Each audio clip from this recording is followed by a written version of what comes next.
Hi, everybody. This is John Siuntres from the Word Balloon Podcast, and you are on Splash Pages.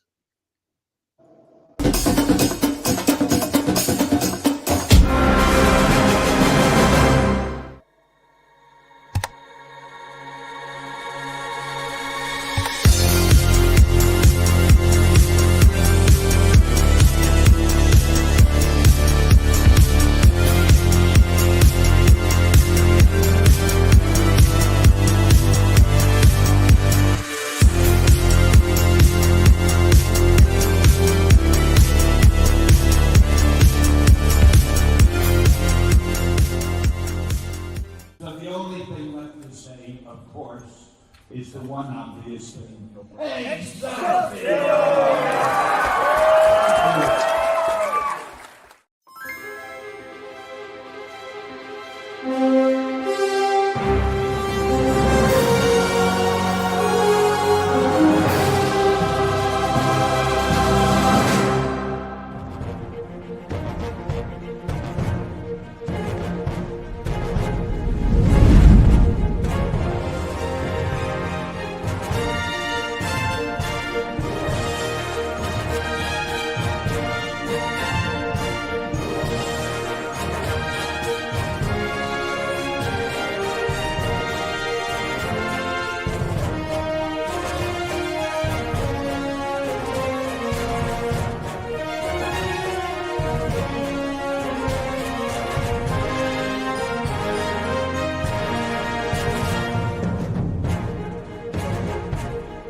Everyone thinks because you're a zombie, you don't know good coffee. Well, they're wrong. There's only one brew that gets my seal of approval.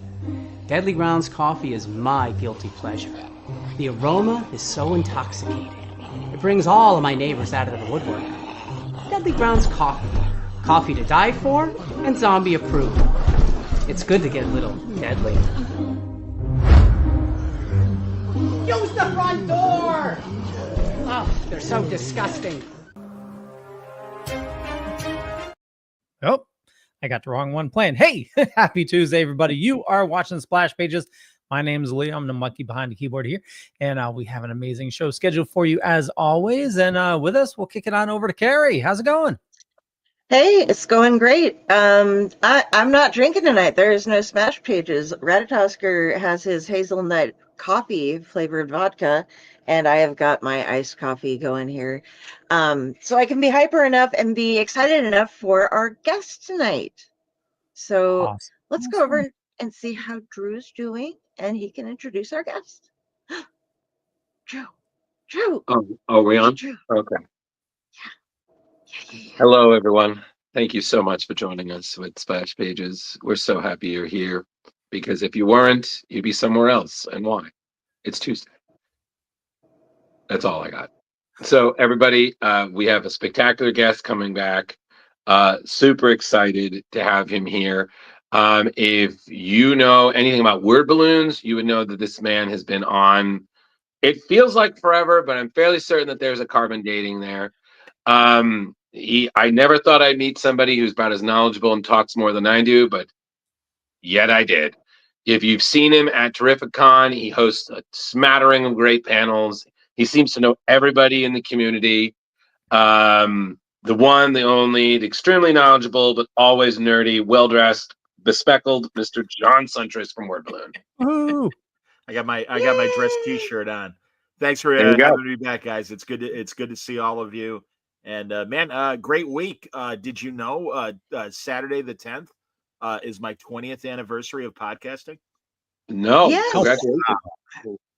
Yeah, I'm so excited for you about that. And thanks. that Saturday the 10th is also you're celebrating that by going and seeing the legend of the legend behind the Kingdom. The Legend of Okay. Kingdom Come.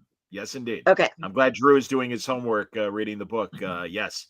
The director, Remzi Atasi, and the producer, Sal Abenanti, are going to be on stage with me at the historic Landmark Theater in Chicago, the Music Box Theater, that's where so many great film festivals happen.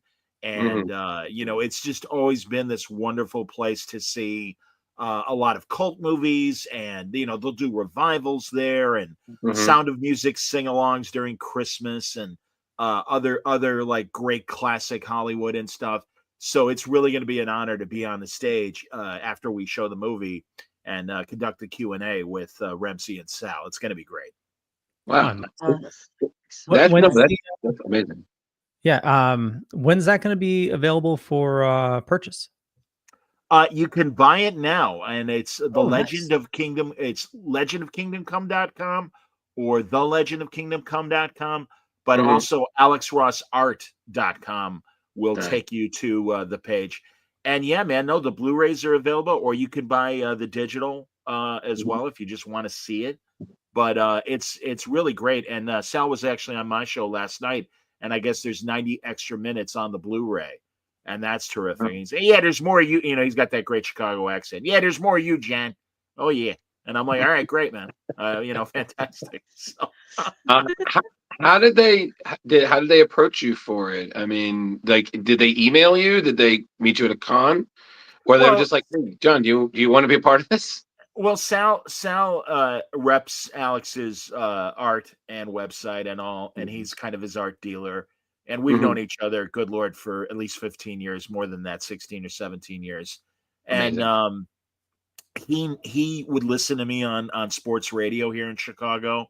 So you're shaky, right? Over by the score, over by there. And I'm like, yeah. And he's like, well, I like your stuff, man. And he wanted Talking Heads, and there's a lot of great creators in it. Brian Polito's in it, Todd McFarlane, Amanda Connor, and then Jimmy Palmiotti and Jim Lee and Gene Ha and Jill Thompson, and so the Benson sisters. Mark Waid, of course, as the co-creator of the book, and all this great footage. And of course, Alex explaining his process and really kind of going through his own history, at first as a comic fan, what led him to art. Superman was always his character, and that's why he created Kingdom Come. But he's like, they have two other guys that are comic historians, and even went to a couple comic shops that were doing book clubs of Kingdom Come and everything. And he's like, hey, well, we want you. And I'm like, really? And he goes, well, yeah. He goes, you're a good talker. He goes, I need good talkers, Jan. I can't count on some of these guys. They're behind the draft board all the time. They don't know how to talk. You know how to talk. That's your job. And I'm like, all right. So they had me in, and honestly, guys, I've been trying to lose weight and have succeeded, although I'm still very big. But I said I'm down from 3 chins to 2, and one more to go to get back to my fighting weight. But so I made sure that my hair was perfect for this video shoot. And then my clothes were perfect. I sat on my jacket like Albert Brooks in Broadcast News because you didn't want the shoulders to bunch up and everything. Right. And Ramsey, the director, I'm like, just do me a favor, just shoot me from like here up. He's like, John, I swear to God, you're gonna look great. And I'm like, all right, whatever. And so they sent me the cut of the movie, and I'm there. First of all, I'm the first voice you hear, which is ridiculous. But he goes, he goes, hey, we needed things to kind of, exposition while we were showing B-roll of other things. And you're kind of good at this. And I'm like, well, I have done other TV shows and documentaries and things. So I kind of know how to narrate and be succinct with points. Not right now, obviously, because this is going on. You're doing good. You're doing good. But yeah, thank you. But yeah, it was such a shock. I'm like, damn, I'm the first voice you hear as Alex is drawing a Superman head. And then within the first 6 minutes, they cut to me a couple of times. I'm like, okay. And seriously, as soon as I saw myself, I'm like, okay, all right, I don't look bad, because I can't tell you guys how many times on Chicago TV I never had my fly open, but metaphorically, I certainly felt that way if my hair was nuts, or really the Cubs are doing this year, and I'm just like, idiot. Everyone right now is watching you and saying idiot. So they weren't, but that's, as I'm sure you guys might feel when the occasional random camera catches you or whatever. I mean, you guys all look great. It happens all the time with me. I have to get it at such a right angle because I'm still so sensitive about what's going on with my hair. So if I feel like I see anything that is less than handsome, I'm like, nope, delete it, do it again. It's the 4th time. I don't care. Okay, I hear you you, got to man. pay the price for looking this pretty. I You hear you. know? I, Yeah. I was a cheerleader in high school, so I grew up being thin, and God I've bless been you. back to thin again. But now, like I look like a fat turtle when I'm Oh, sticking out my head to be like in a picture with somebody. You know, you got that like thing going on, and I'm like, yeah, oh, that's great. And you've seen me at Terrificon with this going everywhere, and it's so hot there. I'm like red and dripping and this mess everywhere, and it's just like, and Drew's like, let's get selfies. I'm like, why in the fuck do I want anyone to see me like that? Like, I love And you having look pictures of fine. people, but I It's look like a dying Lhasa Apso. no, you don't. You know? Okay, you look lovely. Okay, absolutely. it's not like we were taking Make-A-Wish selfies. Okay, Yes, that's so very true, man. I was very exactly. relieved at So, our selfie that the group shot we all took, and I'm yeah, like, "Hey, I look all right," because I had just Yes. started trying to lose weight then, about no, a yeah. month Listen, in. John, we'll So do it before and after. About look at the progress. The balloon got smaller. Okay, I'm And kind of total. swimming in my jacket right now, so I guess I'm doing something right. yeah, man. I lost 40 pounds since June. I Oh, literally want to lose congratulations! another. Thank you. I literally want to lose at least another 30 or so, and That's Hey, then I'll be okay. I'm down 35 myself. That's great, Leo. Thanks. yeah. Well, last year was really difficult because my mom was on hospice, and like I let myself go, and it was but I got back on Wegovy. Holy shit, that stuff is like friggin' magic. Yeah, the first 30 was was non-Ozempic for me, and the last 10 have been on Ozempic. So yeah, and Mhm. I've heard great things about Wegovy as well. So that's great, I, man. I That's Yeah. just great. I'm just walking and trying not to just stress eat my feelings. So I think I'm down 15 pounds. So Attaboy. hey, Nice. listen, every little bit helps. I mean, you can ask Carrie, like, how far do you have to walk in order to lose weight? Because I'm usually dragging her around like Calvin with Hobbes at conventions, and she's like, can you stop? All right, let's go. Like, Oh, I'm sorry, Carrie. Please, you haven't yeah. spoken in a while. Please talk. Oh, no, I when he's dragging me around at conventions, I have to arrange things better so I'm not carrying around this, because this weighs like 10 and a half pounds, and I'm just beating the shit out of everyone as we're walking through things because he's dragging me so fast, and I'm like trying to keep it behind me, but like we have encountered people in the show who are like, yeah, you whacked me in the shins with that. And I'm like, oh, Uh, sorry. What are you gonna do? Like, What are you gonna do? Carrie, it could be worse. When I was doing cons with my cousin Kevin, I'd carry this big backpack with all the equipment on it. And he'd always joke around because when I turn around, I just whack somebody and he'd say, "Oh, you just sent a kid flying." So Leo, try wearing a proton pack, man. You turn too hard, bam, clothesline. But Okay. there are those convention attendees that like really do walk like 3 or 4 abreast and basically take over the entire aisle, and it's like, there is both ways going. I oh, yeah. thank God at Mohegan and Terrificon, the aisles are wide. So Yeah. honestly, guys, no lie, I feel so appreciated by Mitch Halleck, the guy who runs Terrificon, because truly, ever since he first invited me, he invites me every year. We do the panels.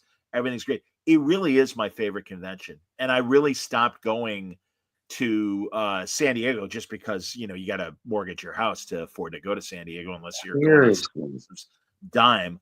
But New York is such an inconvenient show, and Yeah. yeah, I, I mean, as we all know, you get there, and even if you have a pro badge well, mm, I think we lost John. yeah, I think we totally lost John. I thought if it was I me. John, you're freezing up. around the entire oh shit, No, there's a am I beautiful back? rant. We only heard about, I'm frozen. yeah, you're, Oh, you're you, back. You're back. I'm back. yeah, you're doing good, All right, Iceman. You were frozen, sorry but yeah, about you're good. they make you walk the perimeter of the Javits Center before you walk in. And also, guys, I found out that I have a vascular problem that thankfully I'll be attending to. And you know, what are you going to do? But until it's fixed, you know, it's like, all right, so I just got to stop every 1,500 steps or whatever and rest for a couple of minutes. I'll get through it. I got through C2E2. We'll certainly get through Terrificon. I mean, so. I agree with you. Like New York used to be so manageable, and then I would say the last 10 or so years, it just got so crowded. And even now, with the return of Anime NYC, there's no longer the main Walking Dead. There's now different branches, but still Walking Dead. It's still so crowded, and it's just like I don't even want to go in the main room anymore because it's just. And the thing that kills me is all I want to hear is 2 words. I barely hear, excuse me. That's all I want to hear. Just some basic instead of like, and I've done football, so I know when someone's just barrel rushing me, just bam, and all I get is a sorry, bro. I'm like, I don't think Reed did anyone any favors merging the Anime Con with New York Comic Con, and it's like that was so unnecessary. And there is, and we all know that there is a big enough crowd for both shows. We have separate animation or anime conventions here in Chicago every year, Anime Central, and it's a great show for anime and manga fans. And absolutely. It's like, come on, man, don't, you know, again, I don't get it. I really don't get it, and it's just become more and more depressing, like you said. Listen, John, last year was the first time I went since like 2019. And the only reason I went is because I had a friend who had a spare ticket. It was like, do you want this? I'm like, I'll never say no to free, even if it's for like 4 hours. So, you know. And I mean, individuals that read, I really like. I mean, you know, Crystal Andrews is a sweetheart to me. And Mike Negan is a wonderful guy who used to run Artist Alley and now is kind of a marketing guy for them and everything. Crystal Rant from Popverse and everything. Good guy. Right. Great Ashley people. Robinson. But yeah, I got to be honest. I just, you know, whoever the decisions maker are above them and stuff, it's like, you guys aren't helping. You really aren't helping. But, you know, point is, Terrificon's not just one of my favorites. It's been one of mine for years, but ever since doing this, it's been fantastic. And, you know, people like you, Mitch especially, who we're looking forward to having on later in the year. Oh, good. No, it's truly one of the best. I mean, it's breathable. Everybody's really chill. There is always a great lineup, and it's just so much fun. You talk about the lineup. So Carrie, I know you brought up that comment a couple times. Stanley, definitely check it out. It's you know, Terrificon is one of the few that are actual Comic Cons. You know, it's not, you know, these tons of celebrities. He gets, you know, great celebrities, but you know, it's more focused on you know, the comic side of things, which is awesome. Yeah. You know, he really makes an effort, Leo, to make it, as you guys all know, because we all go. It is a really comic convention first and foremost, and he has access to the same celebrities that some of these other conventions have that are loss leaders. Because I mean, you can get Sylvester Stallone to come to your convention. It's going to cost you $750,000 to $1 million to have him there, and I don't know how you're going to make that back as the promoter. Maybe it's a loss leader or whatever. But it's, you know, and I mean, my God, I've seen it here in Chicago with Fan Expo, that it's more about the celebrities and less about the comic creators. I'm glad C2E2 on another Reed show. You know, we have a great Artist Alley, and I will say that thankfully they've maintained that quality of Artist Alley. Honestly, I think it's even better than New York. The only advantage New York has is the proximity to so many of the old timers. So they don't, you know, a lot of them obviously moved out to New York to get the Marvel and DC gigs. So it's no problem. And obviously Mitch has that to his advantage as well. And you got John Romita Jr. and Al Milgrom and Walt and Louise Simonson are coming back, and all these wonderful people. And Chaikin, like we said, although Chaikin's West Coast, but you know, Although and he gets them from everywhere. That's the other thing, because a lot of them are just close by people, you know. And hi, Jeremy. But I think the other thing, and I feel like it's also interesting, John, is that I feel like as you've done, like I've been going to conventions for over 10 years. I'm sure you've been going quite a bit more than me. But I feel like my like as you get older, the priorities shift. Like and you and Carrie and Leo can back this up. Like I used to be all about getting books signed. Like I would just bring suitcases full of books and I would just let's see how many I can do. I mean, that used to be my NYCC bread and butter was just the whole Sure. weekend, seeing what I could get done and whatnot. But now, thanks to these idiots, who I love you both, but still, um, I that and then getting an autograph is becoming so expensive because cost of living is Yeah. so gone up, and they got to get their time too. But it's just so much. Like I think doing an interview is so much more Yeah. rewarding and You and get to know other whatnot. people. Yeah, you get to know Yeah. the people and stuff, and they get to know you. And isn't it? I mean, Sienkiewicz early on, very early on, when I started going to San Diego, like the second Hmm. or third year, John, and I'm like, oh my god, Bill Sienkiewicz knows who I am and is happy to see me. Not oh shit, it's John. Run, Sorry, don't Yeah. mean to swear if I'm not allowed to No, no, swear. no. Swear up. Oh, We don't. You're good. You're All right, good. swear all you want. all right. It's Yeah. been a while. I couldn't remember, so yeah, I'll Well, try and keep it clean. I agree with you. I think that's the thing I love is that a lot of times Mitch has similar people going back who we've got to know over the years. Sure. So we have running jokes, they Yes. recognize us, and it's just so rewarding. And don't get me wrong, if there's a real someone whose book I really want to get signed, fine. But yeah, I mean, just the fact that even people like you, John, who 20 years you've been in, you think Yeah. so nicely of us. It's like I've said this to Leo and the carrier was like, man, we must be doing something right because if John didn't like us, he wouldn't hype us. That man Oh, is very clear. That's the it's a pleasure. Chicago way. Well, If yeah, I mean, that's what I always say, guys. I don't do reviews, and it's like, no, I just need to like the book. And sometimes it bums me out because, like, Valentine. Oh God, is he another Delandro? The guy Delandro. Valentine, yeah, Delandro, who did Bitch Planet with Kelly yeah, Sue. Yeah, hmm okay, because there's Chris Delandro, of course, the former Marvel marketer, and now the guy that runs at least Chicago C2E2 for Reed. right. But regardless, so Val, I love Val. He's the sweetest guy in the world. And for the longest time, he's on X books. And I'm like, Val, I just don't read X books. I'm sorry. I'm that one comic book fan that Right. really isn't into the X-Men. And he's like, well, don't worry, John, someday. And thank God he got Bitch Planet. I'm like, hey, good, yes, yay. And in fact, I just had Kelly back.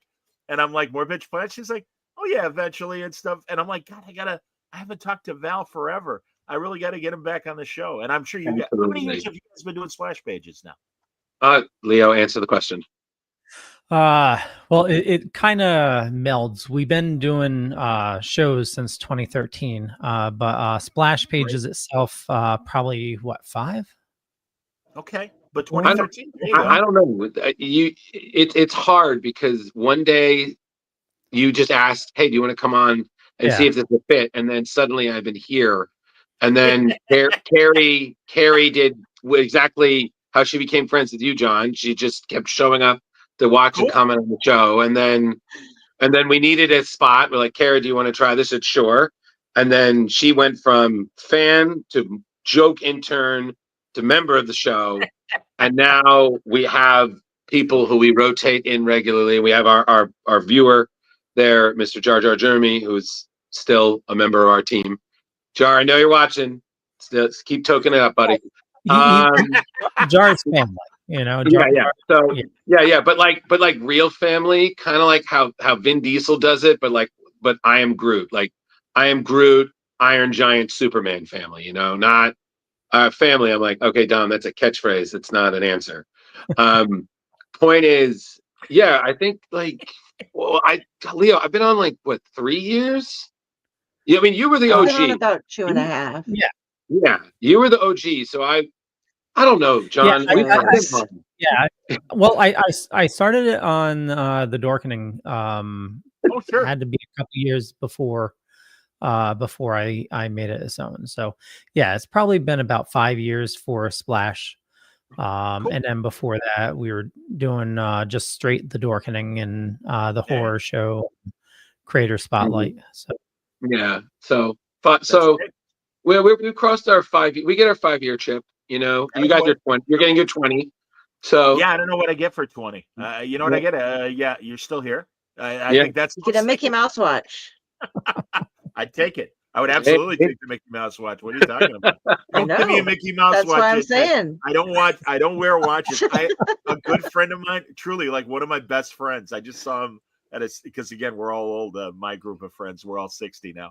At a 60 something birthday party, and he for the longest time sold watches, and for high end like Tissot and right. Tag Heuer and all this stuff. And he's like, I can get you a deal on like a really really great watch.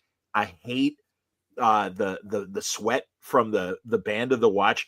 I was thrilled when your phone became your watch, and I'm like, great, I don't have to put anything on my wrist anymore. And really, my friend Michael, he was such an important executive at Tag Heuer.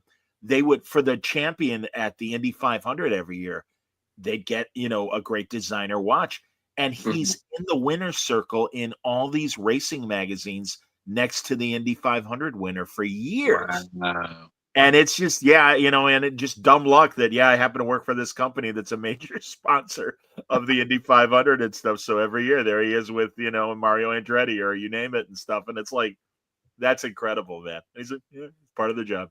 So I'm having to get used to it because you're talking about weight loss, and I have been doing really good, and I've got the Yeah, you Fitbit. have. But I've been having problems walking and getting on my steps and stuff. And I went to KC PlanetCon or Oh, Planet that's Comic Con, great. Yeah. and I had to sit down a lot, and they have really weird conversation outside in the smoking section. This person was telling me that their sister worked with when they were building the building that we were in. And it's apparently the hardest floor in the United States because it was poured so that trucks and stuff could drive over it. Oh, okay. And it wouldn't break up. So, but they had to leave, they just left it that way. So I was like, okay, so God maybe, forbid the convention puts carpeting down. yeah. Yeah, And exact. Good so luck. I kept, my only experience at conventions before this has been Terrificon. And so Okay. I was not expecting the 70,000 plus people that showed up and the, going all over and having to take escalators and get everywhere. And my foot just keeps hurting. And I'm just like, it's been getting worse and worse. And I do PT all the time. I have a bone spur there. I had to go in and get x-rays finally because it's gotten bad. And I'm like, okay, that explains. So my weight loss has Carrie, not until we get that taken care of. I'm going next week for a vascular doctor's appointment because, and forgive me, everybody, for all the medical stuff. We'll get to the comic news and the comic reviews shortly. But this is kind of convention like war stories. Yeah. I was worried about my feet. I went to the podiatrist and he goes, "Is it hurting in your calves?" I'm like, "Yeah."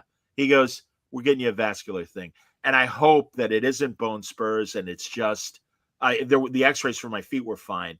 But yeah, the doctors are very confident. They're like, either with medication or we'll do an angioplasty through, sadly, your groin and open some veins. So like, you're going to be fine. And I'm like, oh, that's so great, guys. Because truly, before I gained all this weight, man, it was easy for me to do 10,000 steps a day. And even San Diego, sometimes 20,000 steps. And it wasn't a problem. It was great. I like walking. I'm in a wonderful Chicago neighborhood that's about 20 minutes from Lake Michigan. And I have this great scenic route I can take all the time. My legs can't handle it right now. So yeah, again, sorry, old man issues and everything. But I feel for Carrie. Yeah. And those scopes are really easy. I had why I have epilepsy is when I was a kid, I had a head injury. And so 10 years old, they had to run a cath up into my head and they used from the groin to do this to check it out there. So crazy. Yeah, I had it for my heart. I had it for my heart last year, and and everything's good with my heart, thank God. But yeah, no, it's like, guys, again, we all get there. Truly, I mean, I'll talk to buddies like people that you've had on based on your B-reel that you were showing at the intro. Guys like Paul Kupperberg, he's like, "Oh, you're a kid," and I'm like, "Yeah, I know. It's all relative, man." That's what I say to my 40-year-old friends. It's like, don't worry, you'll get there. We'll all get there, man. It's all right. I'm getting there, and I don't like it. It's just a number, It's I say the same thing all the time. It's just when I hit 60 in December, And really, people like, get freaked out about 60. I'm like, no, 49 to 50 was my oh shit age. And really, 40, I'm like, oh man. And then I woke up and I'm same, I'm like same guy. Yeah. Carrie, are you Carrie? Sorry. Are Yeah, you yeah. I turned 50 on Halloween. you look great, Carrie. I swear to God, you do. I easily would have thought you were still in your 30s or 40s. I am not lying to you. Thank you. I turned 50 in August. There you go, man. Hey, man, I that's am good though, the because youngest person in this room again. Little baby Drew. 40s, 37. 37. And boy, Drew. See, shame on me. There you go. All right, No, you're no, 58, it's okay. Drew? It's the ever since I've been in college, I just grow a beard, and people are like 35, and I'm like, deep breaths, deep breaths. Nope, nope, nope, nope. I'm not buying anyone beer. But As we get older, we get perspective. I don't say it's wisdom or anything else. It's just you've been turning left most of your life. Maybe it's time to turn right. That kind of life choice. It's like I think what I always call it is I was just like, you know what? We're not calling it older. We're calling it fine whining. I'm just getting better with it. Better with age. So that's just it's about how you look at it. Because if I think about anything else, I was like, well, I'm gonna find the nearest bridge and jump off. Thank you. I'm cool with my age. I'm cool with my place in the culture, in pop culture. And I'm between boomers and Gen X. I don't really consider myself Gen X because I was born in 64, but December of 64. And I'm like, I don't know, man. I'm too young to be a boomer, but I am too old to be a Gen Xer, in my own opinion. So I guess technically I'm Gen X, but I really don't feel it. But I also don't feel like a boomer. So there you go. Listen, it's okay. You're just John. I'm just John. He's just John. It's like I'm just Ken, but he's just John. What does that mean? A lot of talking.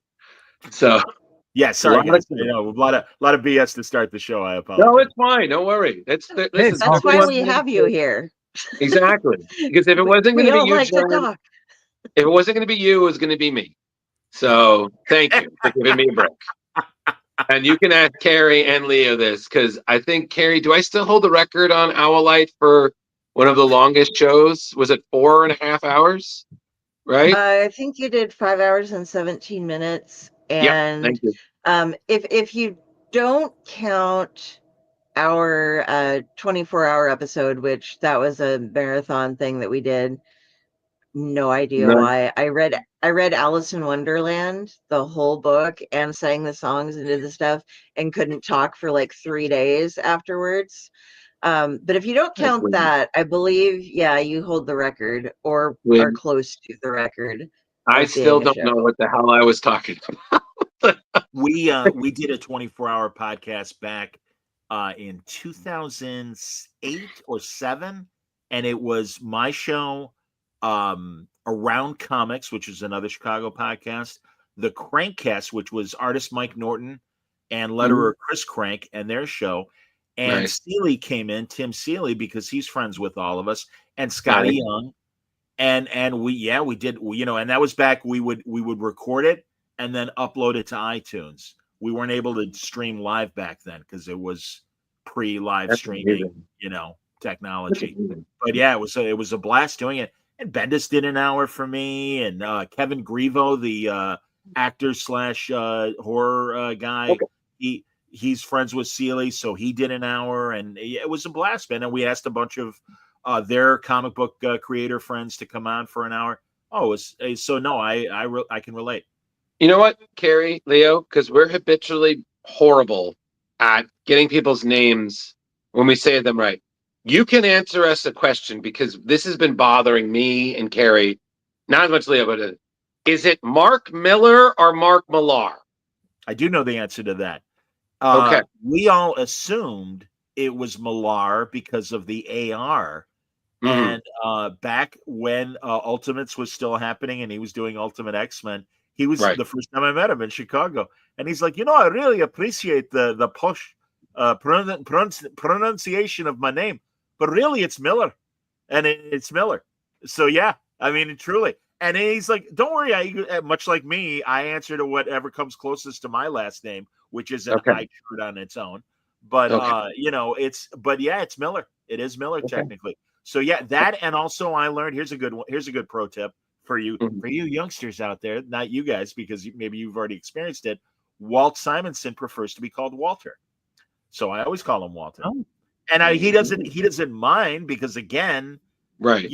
50 plus years in the business has labeled him Walt Simonson. But Right. I know he's like, hey, John, I prefer Walter. And I'm like, all right, I'm like, then that's what we're calling you, Walter. Don't sweat it, It, man. I love it, him. And that's another it, guy that when I see him and he gives me a hug, it's like, oh man, Walt Simonson's cool. You see, Walt Simonson's cool with me. I love that.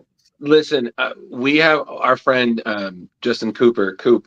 I always keep making the joke because he bearded, bespectacled, hat, and I was like, "Can I get a photo of you and Walt Simonson together, like a before and after?" Because it's just because there's sometimes he'll just make like That's he'll have great. that. Like, Carrie, am I wrong? Like sometimes Coop could be a younger Walter Simonson. Tom Yep. Tom Fowler, Mike Norton, and Chris Somney look like the evolution from Cro-Magnon to modern man. Fowler is like kind of rough, unkempt, Right. Cro-Magnon.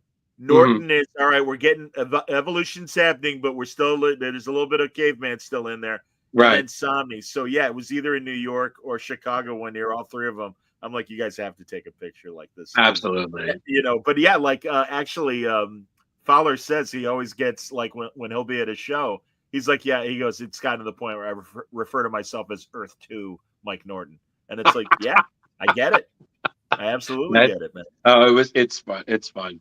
But yeah, so we should, before we get to talking more about the books you recommended, John, whatnot, I think we should probably just, what do you think, Leo? Just bang out the news. We could just get that done. Yeah, Like, totally. just like you said, do a little something different. We got John here, Super so short this week. Yeah, it's a short week, so then it's more time to talk to John. Thanks. So yes. Yeah, man. Yeah. All right. So let's I guess we should start with the sad news and then we can go to the other news. So with the variant watch news too. Do you want to do variant watch first? Yeah, let's just do variant watch and then we'll do let's just call it is. We'll do the obits and then the news. Sure. Okay. Cool. All right. Variant watch me.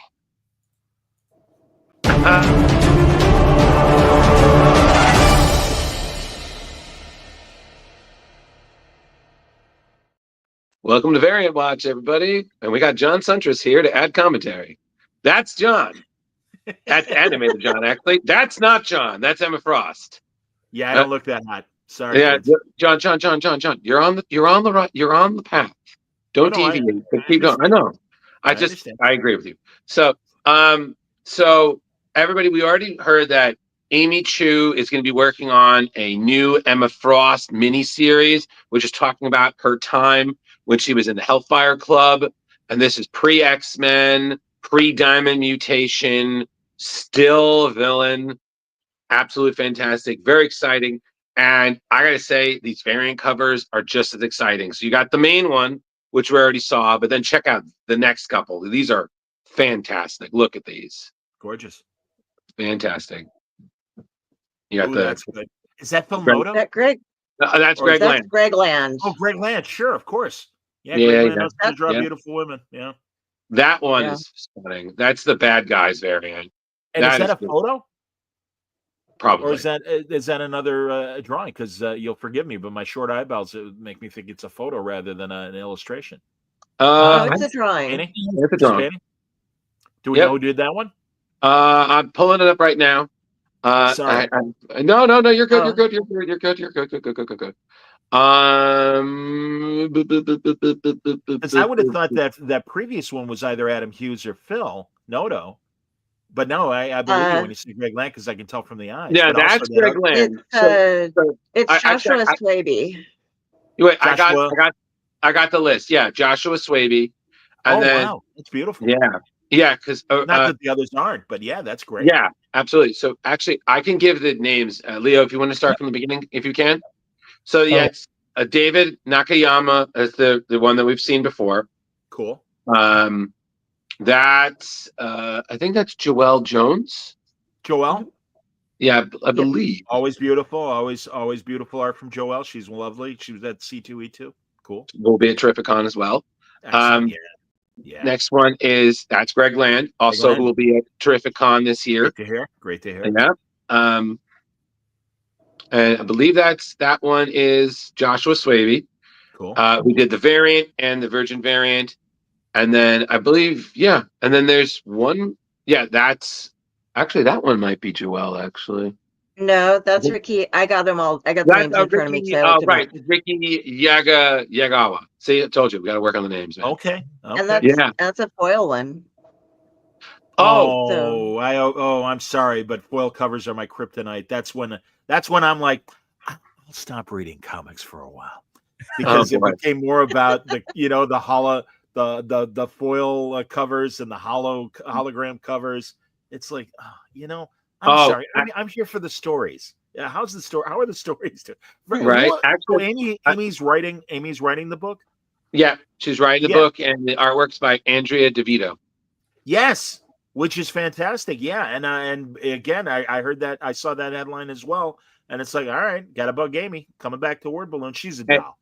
Yeah, absolutely. And I think I might be wrong. I think the Bring on the Bad Guys cover, which was the really nice one there, that's Mike Henderson. So another great artist. Sure. Yeah, absolutely. So which one? Yeah, so, that one, Mike Henderson. It's the Bring on the Bad Guys. Okay. Yeah, gorgeous. All right. Wow. So those are all there. The first issue will be on sale June 18th.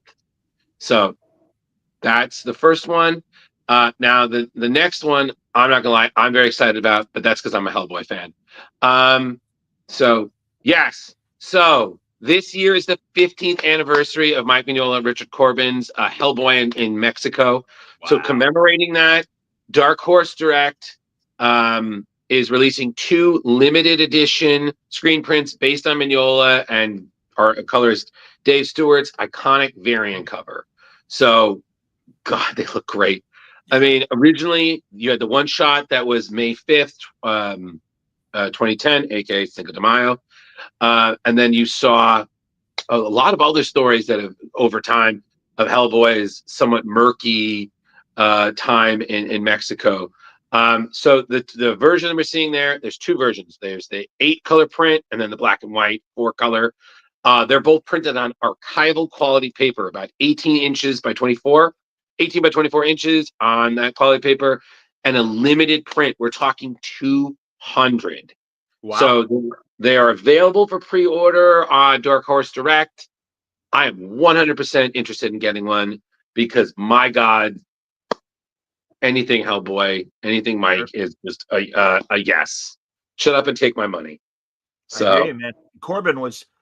I really feel when we go through the pantheon of iconic artists that you really need to be in the know to appreciate Corbin. And I mean, probably because it was always more alternative stuff and heavy metal and things like that. But yeah, man, when he was working for Dark Horse, I had a lot of conversations with the editor who was handling him and stuff.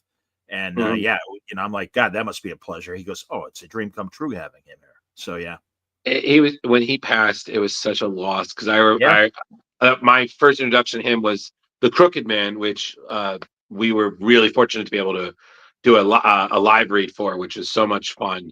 But I just remember saying, like, and Carrie and Leo, you remember I said this when we were talking about it originally. I was like, there are some books you read just sit with you, and there were things in The Crooked Man that still bothered me in my nightmares years later. And that was, I mean, Mike's script is one thing, but Richard just had this way of just drawing it in a way that just stuck in your mind. So, it's still a loss that's felt today, but God, he's remembered so well. No, absolutely, man. And Den, of course, Den and heavy metal. And I saw the movie first, and then I read the stories, and it was like, oh, that's so great, man. He was genius. Absolutely. All right. So those are the 2 variants for Variant Watch. Like Carrie said before, it was very short. Now we have to move on to the slightly sadder news, as unfortunately we've experienced some losses in the comic community. So we're going to do our best to keep it brief, but also still remember these beautiful artists well.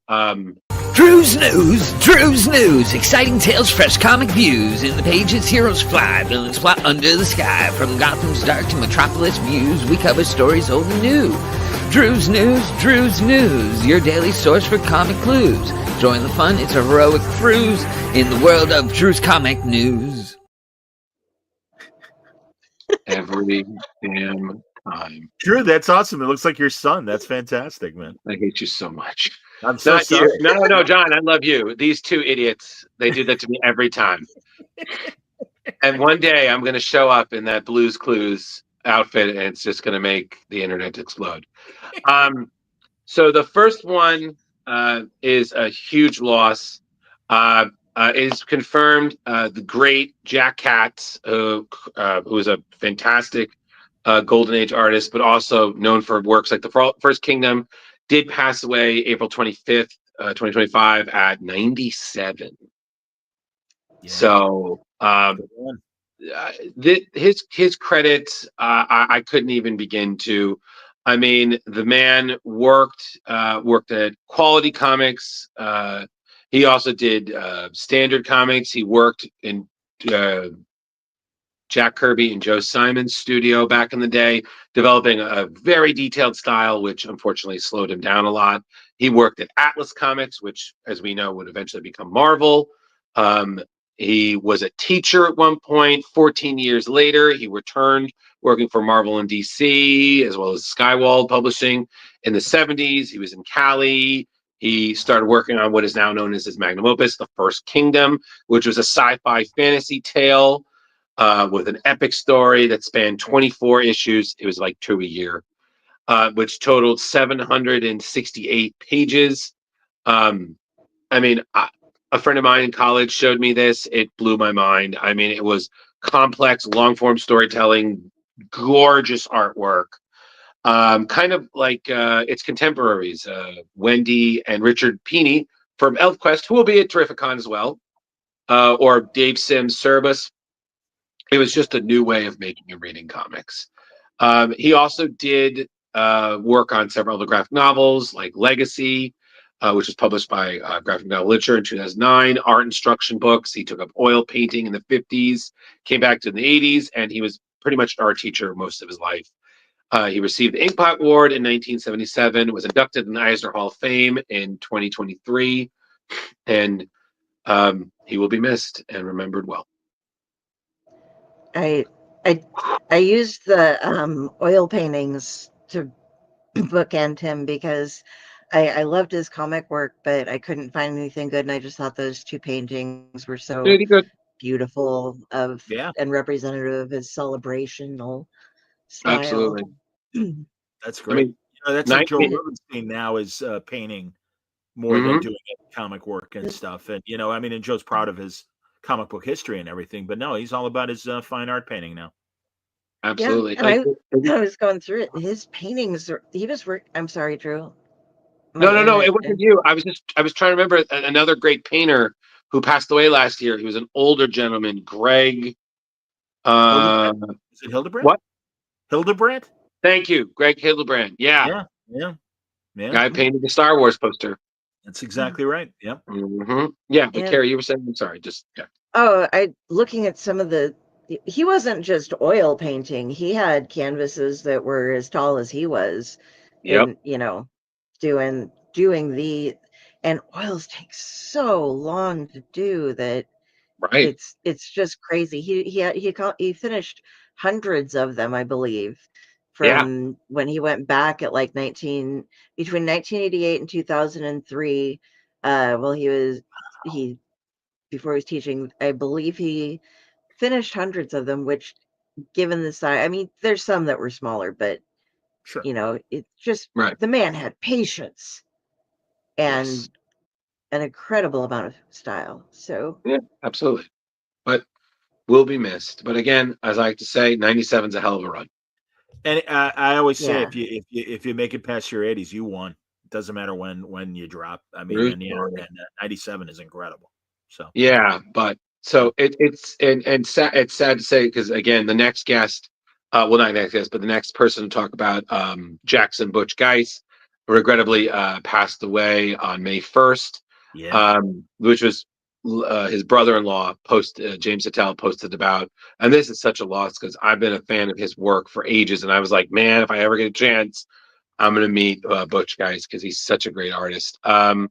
Originally he started working with Marvel. Well, his first published work was a Raw manual. He then worked with Marvel on the Micronauts series in '86. He'd work with Bob Layton on X Factor. He would then also leave, but he would still help co-create the X-Men villain Apocalypse with Louise Wheezy Simonson. For his departure, he worked on some New Mutants, then went to DC, working on The Flash in the '80s. He came back to Marvel with Bob Layton and worked with David Michelini on Iron Man.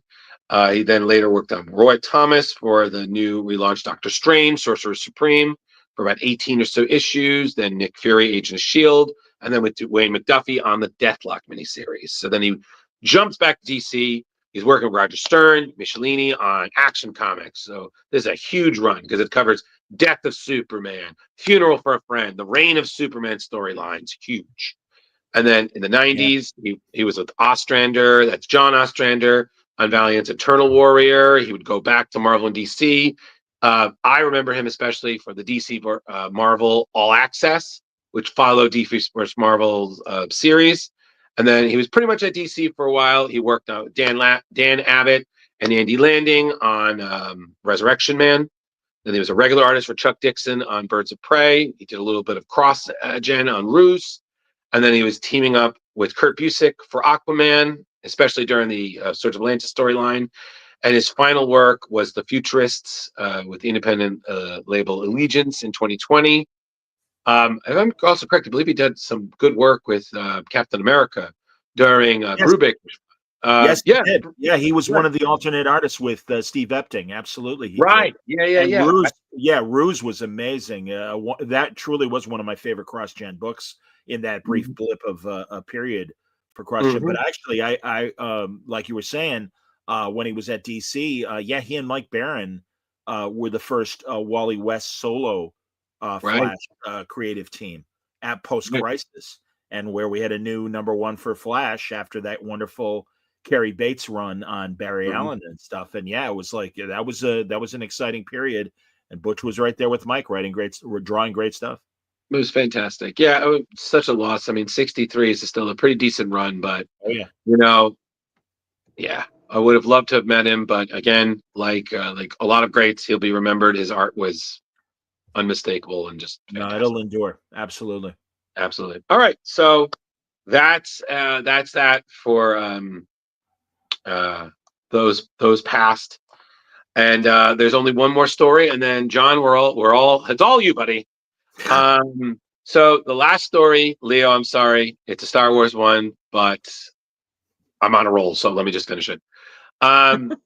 So Dark Horse and Lucasfilm are announcing a brand new comic series, Star Wars Tales from the Nightlands, which is a 3-issue run bringing to life the Nightlander, which is essentially the Star Wars boogeyman. So this will be a Halloween special. So Carrie, you get a boogeyman for your birthday. Written by Kevin Scott with Bram Stoker award-winning artist Sue Lee, illustrating issue 1, Vincenzo Riccardi doing issue 2, and Robert Hack for issue 3. And then with cover art there by the always great Francesco Francavilla. Tales from the Nightlands. Full description is as follows.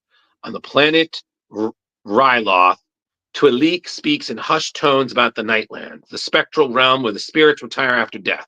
According to legend, there are certain rites that when the veil between the haunted place and the land of living is so thin, one can communicate with the other side. Enter the Nightlander, a Star Wars boogeyman who seeks to possess a powerful living host and bring despair to the galaxy. So, on top of such great artwork, we're also going to see one of 3 generations of galactic heroes facing off against the character. Issue 1, we'll see a Padawan, Anakin Skywalker, visiting Ryloth with Master Obi-Wan Kenobi, who's attempting to summon the ghost of Qui-Gon for a final goodbye. Issue 2, we'll have Luke and Leia facing the horror, and issue 3 is Rey and Finn against this dark power unlike any in the galaxy. So, nothing but great things here. Apparently, if we can have Life Day, then by God, Star Wars can have Halloween. So, Well, absolutely. And then this is the third time Mr. Scott's been writing Tales from horror series. He did Tales from Vader's Castle, which was a follow-up to The Return to Vader's Castle, Shadow of Vader's Castle, and Ghosts of Vader's Castle. A lot of castles here in 2018, as well as Tales from the Rancor Pit in 2022. So, I mean, Dark Horse is known for scary comics. So they're just, Lucasfilm is thrilled. They're like, we're just going to keep scaring the crap out of little kids who just wanted to play lightsaber duel. They said this is, oh, and on top of it, this character, the Nightlander, is designed by Ian McCaig, who is the man responsible for how great and iconic Darth Maul looks. So, again, there's a superb amount of talent here. By God, can't wait. This sounds awesome. And it's going to be arriving in the comic shops just in time for Halloween. So it's going to be starting September 3rd. So, yep. Spooky time. Sounds good. Indeed. Leo, is this right up your alley or is it a little too scary for you? Might be a little too scary. Okay, Carrie. I'm glad that they're doing stories about. I'm sorry, Carrie. I'm just glad that they're doing stories other than the usual stuff, and I mean that's why I'm excited for the new animated series that started on Sunday. And I like that's why I love Andor. It's like I got nothing against Jedi and stuff like that, and the Sith. But yeah, I mean, no, this sounds like it would be again a little more of a stretch for the Star Wars universe, but in a good way. Well, and Carrie, something that you can finally read that's Star Wars that might be up your alley. Something spooky. Okay, Ewoks are terrifying as shit. I'm just okay. You see the Ewok one? Wicket's little eyes just sure. And then Leo and I are discussing they eat their. Well, I guess we don't know if they're cannibals or not because we don't know if they eat their own dead, but they do eat the dead of those that they kill in battle. So not only kill, but they cannibalism. But they were gonna toast up Han Solo there, right. Han and Luke and Chewie. I'm sure they would have killed him first, or maybe not. Depends. You got it. Carrie, you gotta let it go. We do this to him all the time. You gotta let it go. We just torment. Okay, John, welcome to Let's Fuck with Drew. That's part of what this show is. No, like 30% of the show. No, the show is let's get a rise out of Drew. Okay, they do it to me, man. Podcast and the guys that I have on Sunday, Wayne and Mitch and Franco and stuff. No, they bust my chops. I get it, man. That's all right. Yeah, no, it's all, listen, it's all good. I give as good as I get, and the answer is no. It's to fuck with Leo. Okay, that's the goal. It's that's the other. Absolutely. So point is, Carrie is just puppet mastering the fuck out of us. She's just dance. So John, you mentioned Andor. Just question for you. Please. So I learned to really enjoy, not learned, but I ended up really enjoying the first season. It really took a while for it to grow on me. It was a slow burn. I'm with you. Yeah. Second season though, I'm having a little bit of trouble with. Like it's I get that they're trying to show like the life of like the rebellion and the Empire and everything before Battle of Yavin, but it's it seems like they could have focused on some different stories, like three episodes about a wedding. It's how do you feel about that? Well, I'll be honest. I'm only on, because of the pace, I'm only on episode 4 of the 6 that they've so far released. So no, not at all. Honestly, but I am okay with it, and I have to be in the right frame of mind to sit down and pay attention, because guys, I don't know about all of you in general, but it does drive me crazy when I hear that there are executives at the streamers telling the filmmakers and TV makers, can you be a little more deliberate with the dialogue? Because there are people, as Drew is doing right now, thumbing through, and this is not a burn, Drew, But Oh, that's truly, fine. like Don't worry. You can burn me. reading, I'm strong. well, they're doing laundry when they're watching, they're on their phone when they're watching, and it's like, oh, so you want our story to be less compelling and more matter of fact. Shame on you. Don't dumb Exactly. down dialogue. So it's just a matter of being in the right frame of mind. Right now I'm behind on Doctor Who for the same reason. It's like, no, I really want to sit down and watch this. I'm a little more critical of the last 2 seasons of Doctor Who, and it bums me out because I wanted to love Jodie Whittaker's run. I felt like she was let down by the writing. And I kind of feel that way about Ncuti Gatwa with Doctor Who. But what I am loving Andor, because again, it's doing is legitimizing Rogue One that much more. And I always loved Rogue One from day one. I think it's a very underappreciated Star Wars movie. And I feel like this is giving us the story. And there are people with prequels. Well, we know what's going to happen, so what's the point? And it's like it's not the destination; it's the journey. Exactly. And so I love this, and I'm a big Diego Luna fan. I was back when he made the movie Nine Queens, a great crime movie that he made like 20 years ago. But it's so I'm cool. I'm cool with it. And even Benjamin Bratt coming in to replace Jimmy Smits. It's a shame that Smits's schedule wasn't aligned with theirs, but it's okay. That wasn't Jimmy Smits? No, it's Benjamin Bratt now. Wow. Okay. I know. And it's like, all right, these things happen. What are you going to do? It's not the Terrence Howard, Don Cheadle situation with the War Machine, but, it's all right. I could have sworn that was Jimmy Smits. I'm going to have to rewatch that episode. Hold on. Here. Yeah. Tom Dog? Tom Dog? Tom Dog, I'm going to say this nicely. Get out. Oh, no. Why did the Ewoks try to roast Han Solo? Because the Wookiee was Chewie. I get it. Hey, now. I'll be here all week. Everybody, hey, Hoth, they should have called, like the joke from Family Guy. Hoth, they should have called it Koth. But before we move on, and I know you said you don't care for these, John. While Drew was doing the news, I was opening some packages that I got. The foil Action Comics. Oh, very nice. Well, also, so is it the issue itself or just the cover? It's just a cover. Yep. But it's just it's like a print. It's no. This is a reprint of the whole issue. Of the whole issue, original size. Like 64 pages? Because weren't they like 64 pages back in the? No. I mean like not standard comic size, like how it. No. And I realize that too, Golden Age size. But I'm saying inside, it's all the stories. It's not just the Superman story of Action One. Let me double check. Which ended on a cliffhanger. Is that Leo? Is that the James Gunn variant cover? The variant Superman? I ordered it. I'll have to go through it. My God, man, doesn't even know what he's ordering. Well, there's like 20 comics in front of me right now. Well, no one told you to buy 20 comics. Yes, it is the complete book. Wow, so it has like the other stories. That's fantastic. Yeah. Does it have the old ads too? That's what I loved about the old oversized Treasury edition reprints. Look at that, fantastic! Wow, oh man, wow. Hold up again. Yeah. Show it again, Leo. Look at that old time there. Look at that. There you go. Yeah, man. Yeah.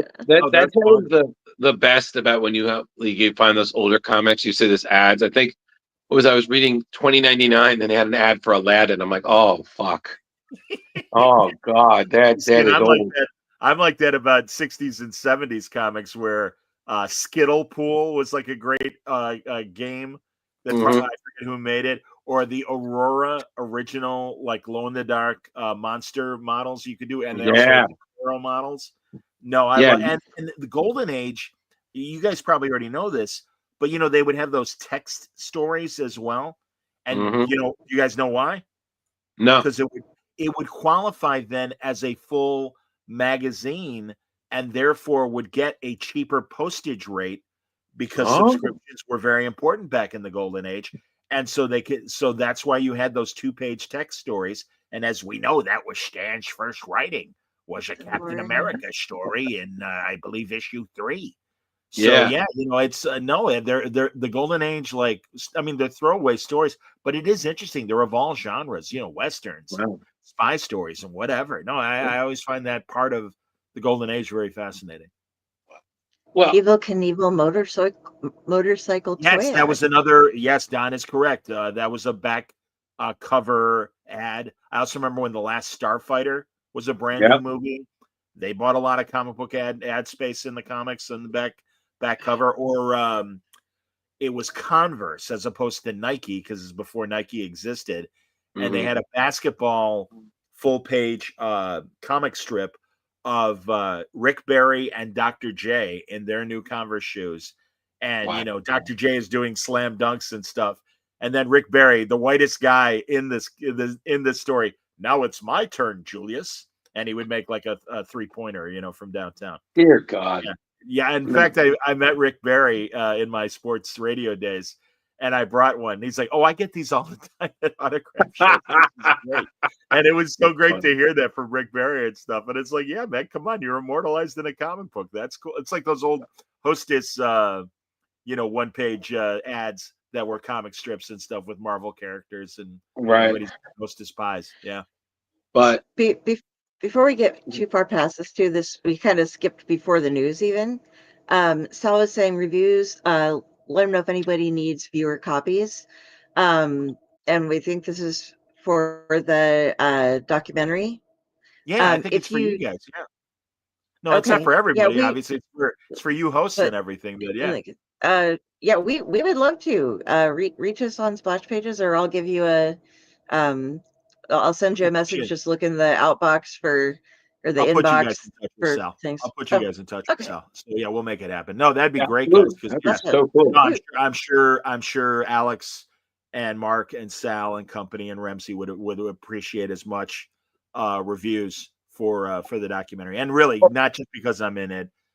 Hey, listen, we've all seen very good comic book documentaries like the one that Demonakis made about Mignola, Oh and yeah. we've seen lousy ones, that, and no disrespect to the people that just show up with their camcorder and are doing, convention interviews and stringing them together and calling it a documentary. But no, this is high end, man, and really, Ramsey and Sal did a great job on this movie. So Absolutely. Okay. And but I will say this, just kind of segueing to the books, John, is because we've read Kingdom Come before, and I remember when I brought, because I had individual copies and I brought mine to for Mark Wade to sign. I think he said sure, I think he said every year I think I've signed every one, and then one of you brings another one, and he handles it really well. I Because we reviewed this, Leo, correct me if I'm wrong, but back in the day, we did a review of this. We read it and yeah. reviewed it. I think this is one of the few comics that I have in my collection that almost made me cry just reading it, and I still get a little misty reading. I mean, the story is just so powerful. And I told Mark Wade that, and he's like, "Thanks, man. I really appreciate that." And I haven't had the pleasure of meeting Alex Ross. I missed it just by a couple of minutes at New York Comic Con. But I mean, if I told him, I was like, "Man, just everything you do is amazing.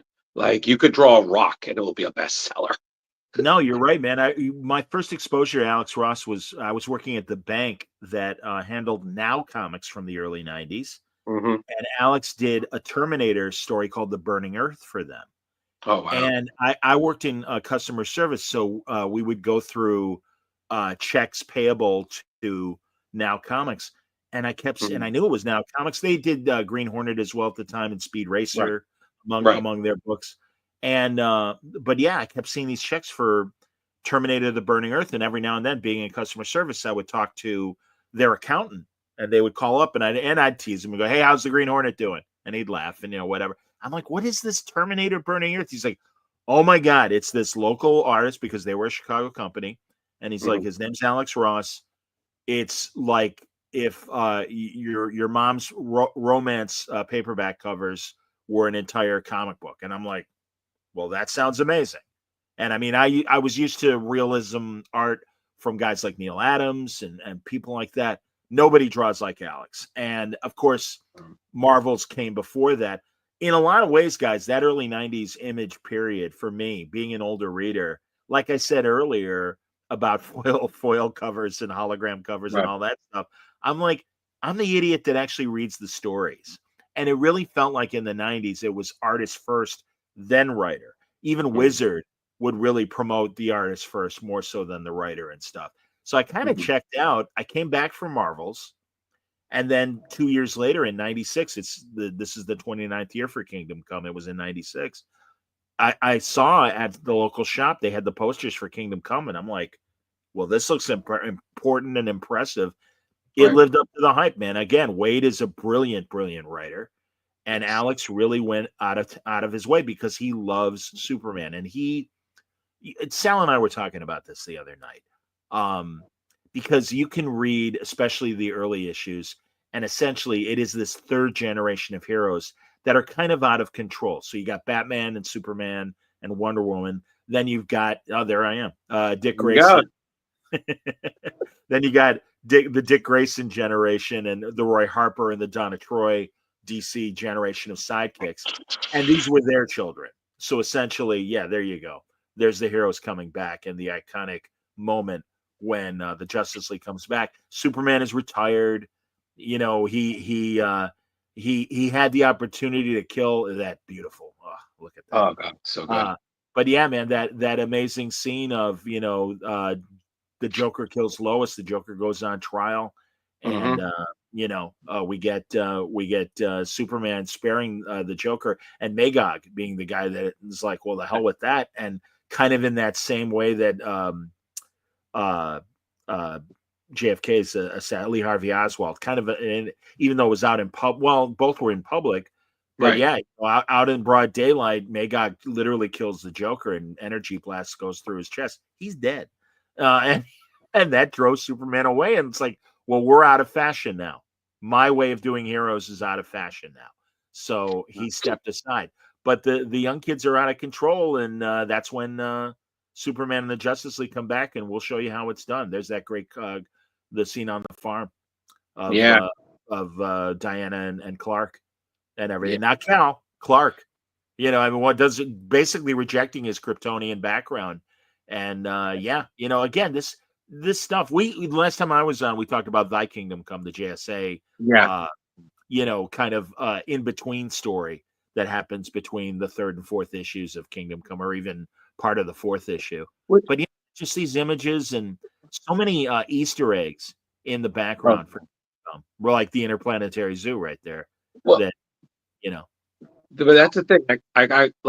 I remember when this came out, Leo, if you don't mind. This was the 20th anniversary cover, and I actually was really lucky because I was able to get this copy through my good friend Mark Hammond, who helps with All Yeah Comics. All Yeah Comics in Brewster, New York, absolutely. Yep, and then they and I paid for it, and signed by Mark and Alex himself to me. That's and it's great, man.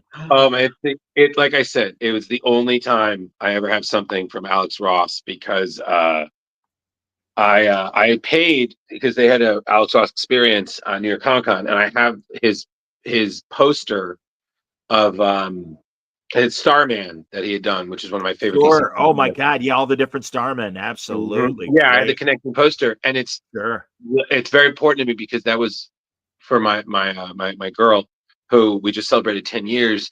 That was her first anniversary present to me. Was that? That's great. And I have it framed in our bedroom, and I have it signed by James Robinson and Tony Harris, who both, that's their baby. And I was like, this is the only thing I want. I just want Alex Ross to sign it, and then he was never going to leave. And I missed him, and I was like, damn it. But to another moment to connect to is that he met a friend of mine, whose name is Michael Burns, who is, in my mind, still one of the greatest Superman cosplayers I've ever said. And Alex Ross met him, and he's a photo with him, and he said, "You are the best Kingdom Come Superman I've ever seen." And I was like, great. That's wonderful. Yeah, Alex. What more do you need? Having been in the business for more than 30 years now, Alex, he's it's tough to get him to go to a convention. I tease him and say you're the JD Salinger now of comics, and he laughs. But he's been very sweet to me, and I know he's working. That wonderful Fantastic Four Full Circle book that he did a couple of years ago. He's Mhm. he's working on a new book of interiors as well. I don't know the subject, but let me just tease you with that information that Oh boy, something new from Alex is coming, hopefully soon.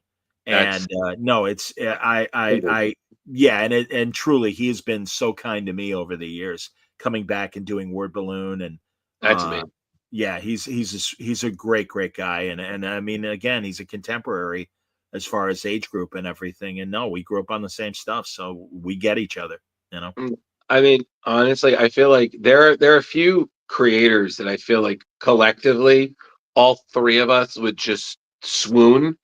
And I feel Alex Ross is just one that all Leo, Carrie, me, we would just be like, just you.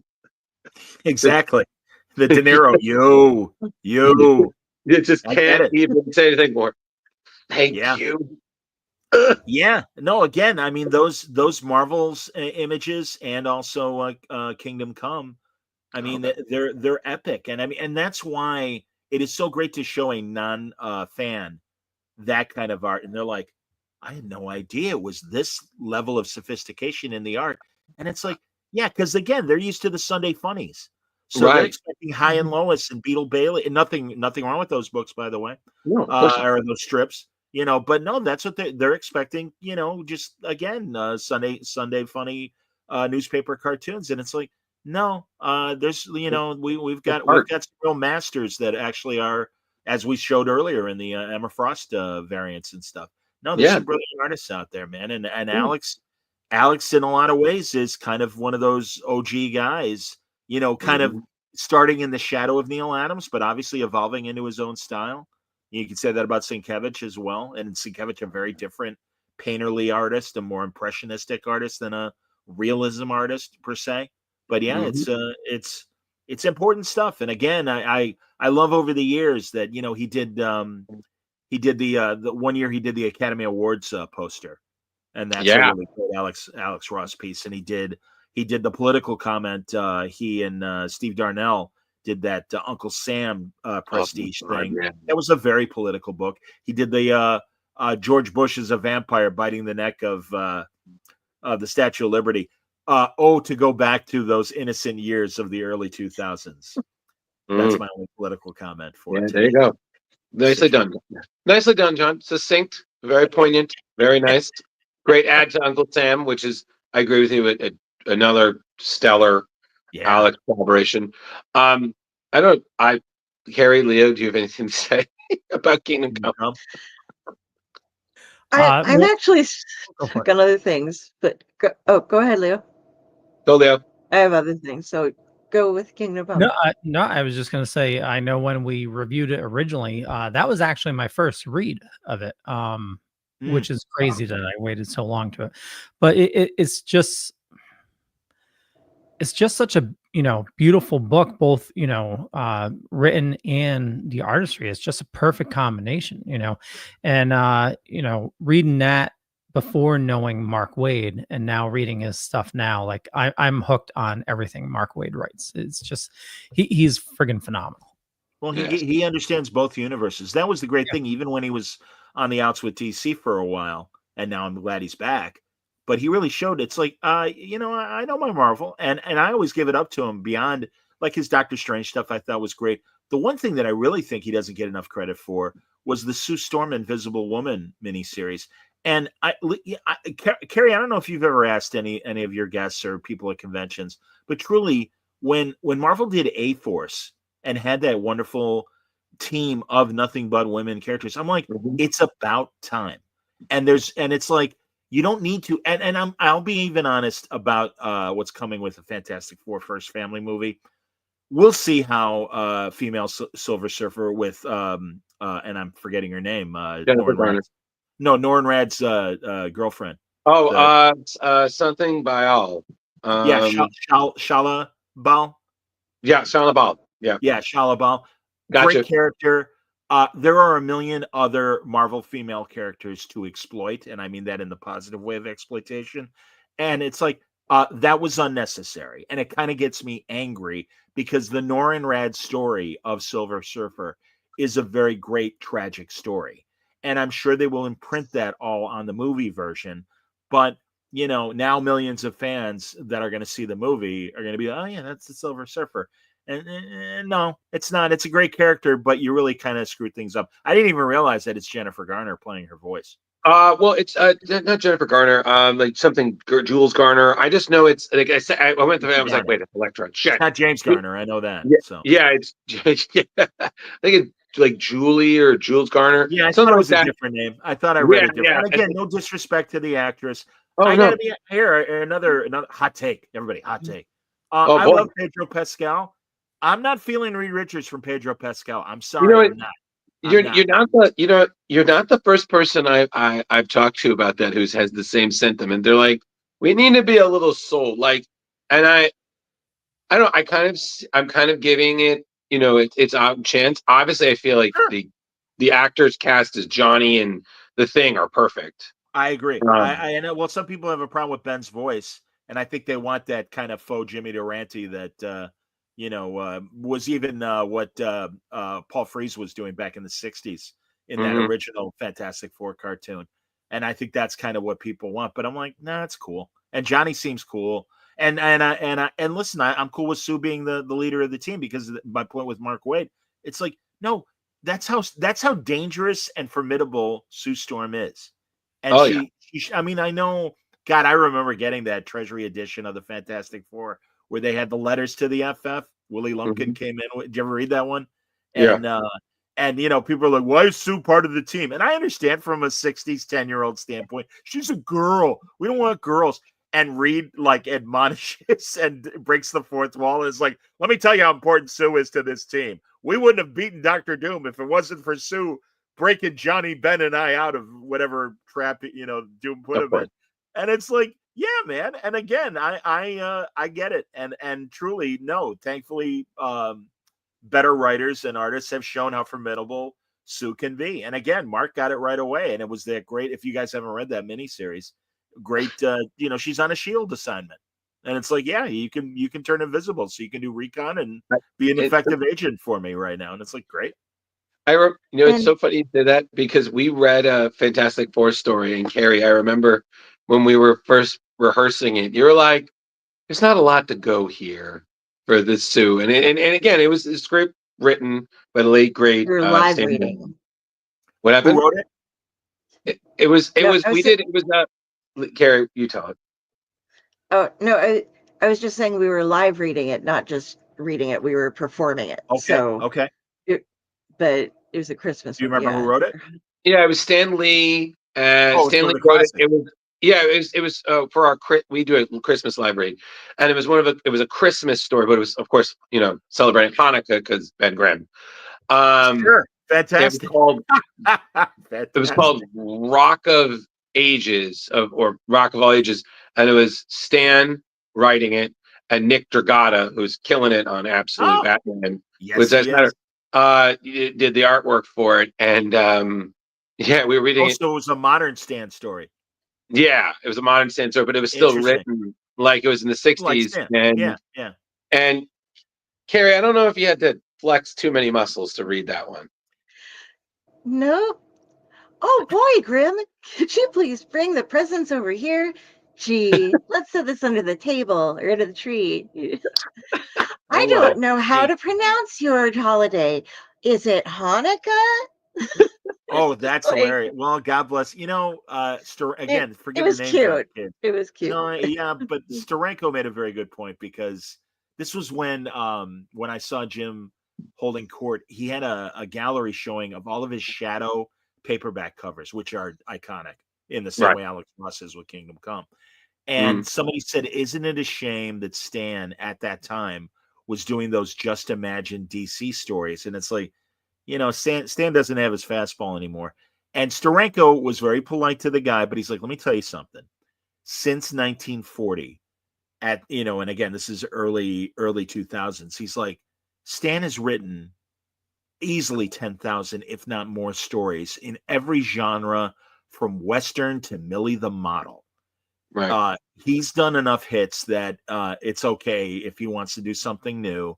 And if it's not as great as his greatest output as it was in the 60s, Stan still deserves all the credit and importance to comics, and of course we're all agreeing in agreement of that. But Of I'll course. even Oh yeah. say regarding his 60 stories, there was that whole weird thing where Professor X in his own thoughts was kind of pining for teenage Jean Grey. Yeah. Again, it was Yeah. a different world, man. I mean, I talked to Marv Wolfman about um what's her face from the Titans that turned on everybody and With was sleeping with Tara. Tara, thank you, with Deathstroke. And it's Yeah. like, yeah, man, wow. And he goes, hey man, I grew up reading Lolita from Nabokov. She's not a nice woman. She's a bad kid. And it's like, and he goes, of course I couldn't get away with writing that today. Of course, and he goes, I'm aware of that. But Oh yeah, my I mean, unfortunately, again, societal mores change. But yeah, the whole Professor X Gene thing was like, Yeah, that the little dicey, and it's so funny that you say that because I own the Judas contract, and I even when I finally read it, I was like, "Oh, Slade, this is a little questionable here." well, And bad girl, man.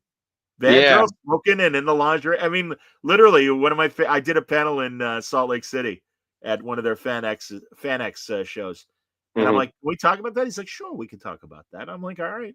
And Okay. I'm down in Salt Lake City talking about this, and it's like, yeah, it happened, kids.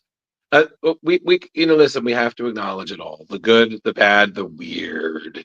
Yeah, It's all part of comics' journey, as you would like to say. And completely agree. speaking of journey, I have to admit, I haven't read Age of Ultron since I remember first getting it. So Okay, that was a trip for me. So basically, Leo and Carrie, I just feel like what I've just learned is that we just need to stop time traveling because every time we try to time travel and make things better, all we do is fuck it up more. yeah. So, This is very uh, true. I got yes, a What'd you one guys think? panel. This is my favorite panel.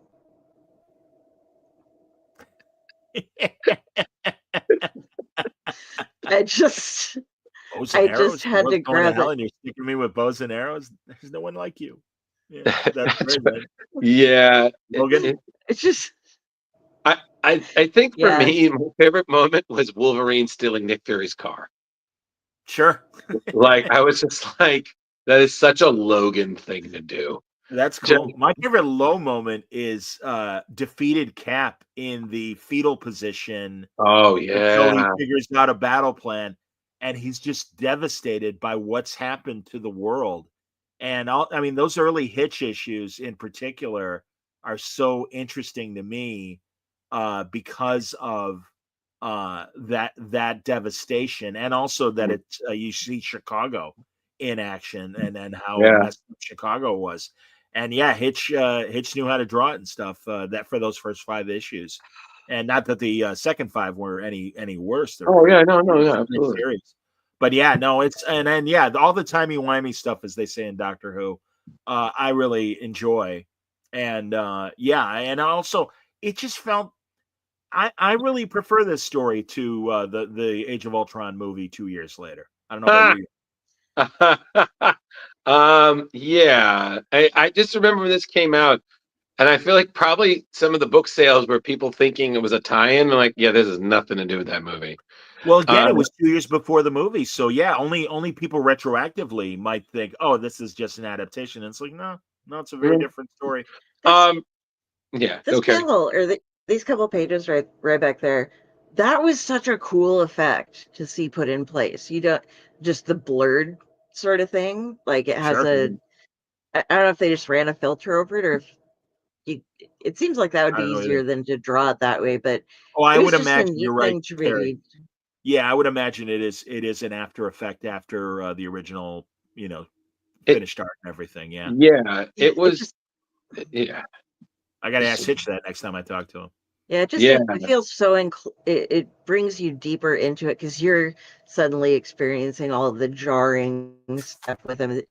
Just so this is just so well put together artistically and I, written. So yeah. I and it's funny because I was reading this, I was like, man, I miss Bendis doing Marvel events because I have so much. Like, I have a box of just DC Marvel events, Sure. and I was like, so many of my Marvels are just like Miller and then Bendis, and then the occasionally other thing, and I'm Yeah. just like, and I'm like, and I thought about it. I was like, my God, he did so many of the really big Marvel events, and I was just like listing. I was like, Secret War, House of M, Secret Secret Avengers, Invasion, Secret Dark Avengers, and Dark Reign, the yeah, Sea or Dark Reign, the Siege. yep, and then Yeah, yeah. Age of And I'll be Ultron. honest, yeah, and I like the Age of Ultron. I'll be honest, near the end, like Civil War II and some of these other things, it was time for Brian to go. I mean, and I don't mean that in a negative way, but really, it was like, I mean, they were asking him too, like, well, what do you want to do next? And he's like, I think I've kind of done everything that I want to do. Yeah, And, you know, I'm gonna 100% agree with you. That's when I was like, okay, like this isn't the same. It's kind of like when Meatloaf was touring again. It was still Meatloaf, but it really wasn't Meatloaf. it's not bad out of hell, Meatloaf. I understand. Yeah, exactly. It was. I was like, you took the words right out of my mouth. I'm good. Thanks. Bye. Fine. No, and again, But and I liked his DC output. I was bummed that it didn't last longer and that it didn't have as many opportunities to finish some of the ideas that he had laid out there and stuff. So yeah, but I mean, again, it was a great book. I mean, Bendis always knew how just great collaborators. I mean, in this one, he had Hitch, he had Brandon Peterson, he had the late Charles Pacheco. yes, And then I think the last issue had like a smattering. Issue 10 had like a smattering of artists, and it was just beautiful collection of things. And I mean, Bendis always knew how to take really big stories and still squeeze the humanity out of them, which is it's hard. And I feel like anytime I would always see someone critical, I'm like, okay, where's your version? Where, how would well, you do sure, it? sure. And I'm just like, do you understand? Like all of these different characters giving a voice, giving them their moment. Any idea how hard that is? Yeah, Okay, so you don't have to like it, but you give the man or the men, women, everything. You give them their respect. I get And it. I also appreciated because AI is so prevalent now, and it's something our culture is currently dealing with even more so than back in 2013. I was impressed with how much this held up as far yeah, as being and I know it dovetailed then into Avengers AI, which was a Sam Humphries event that mhm, followed. And don't get me wrong, there is part of me too that it's like, can we like take a breather and just have the books for like at least 6 months to a year to appreciate yeah, whatever the current. That's why I'm impressed right now with One World Under Doom and everything that's going on in Marvel right now, because it is like, all right, no, this is our status quo for a while. And I think they finally kind of learned it, because event, specials stop being specials if it happens every day, you thank know? you.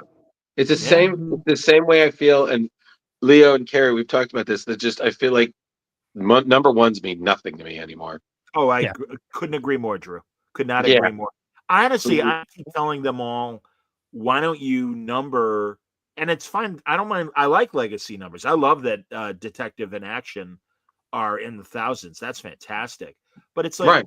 why don't you just like number? All right, it's the Judas Contract 1 through 6, and then the next story is Age of Ultron 1 through 6. And I'm Exactly. crossing my companies, but yeah, I'm like, that way you've always got a new number one, and it's clearer to the trade buyer that when this collects Squirrel Girl 1 through 6. And I remember in a year and a half, as I'm sure you guys all remember, that we had like 3 different Squirrel Girl number ones within Yeah. like a year and a half. And it's like, you're not helping your trade audience when you do that stuff. And they're like, well, where do we start? What's going on? I don't know. And and it's like, it's Yeah. unnecessary. It is, and it's just like I said. Comics are comics. Comics are comics. Comics are Well, comics. And, they're always be good. also, I think there needs to be some break from canon, or a reset. Like, I'm very excited to see what Mark Waid does with his DC history event. Agreed. But like, nowadays, any new story coming out, the whole Alfred thing is still Sure. killing me. I get it. No, like, Leo, I get it. yeah. Go on. Yeah, no, I totally get, the decision to kill him off, especially like in front of Damien and all that. But, that one event now affects, every story going forward. Like, I agree. they teased bringing him back, when Batman was going through the multiverse and everything. But, now there's no more Alfred stories. Like, what the heck? Well, and again, thank God they do still do evergreen stories that still has Alfred's. I mean, we're getting the Batman Robin year one that Mark is doing, and Alfred is so Great important in that story. Yeah, excellent story, man. And yeah, you're right. MP, who says Alfred will be back within 2 years. They are. God, I remember having this discussion about when Bendis outed Clark Kent as Superman, and I'm like, is this? And I was talking to all these critics. And I'm like, the secret identity will be back, because honestly, I'm like, I appreciated the idea when Brian told me. Forgive me, everybody. Again, I don't mean to like name drop or whatever. Hey, Mark Pratt, good to see you. Mark Pratt, by the way, everybody, excellent playwright who has made this 4-color trilogy of plays, and did the Mark of Cain was about Bob Kane. Then he did an EC one about William Gaines and all the problems he had with the Senate hearing committees when they were trying to tamp down the comics code and all that nonsense. And then the third one was the House of Ideas, all about Stan and Jack. And they're wonderful plays, and they are touring. Mark has made them available regionally to play in other cities and stuff, but he did them in Chicago. Brilliant plays.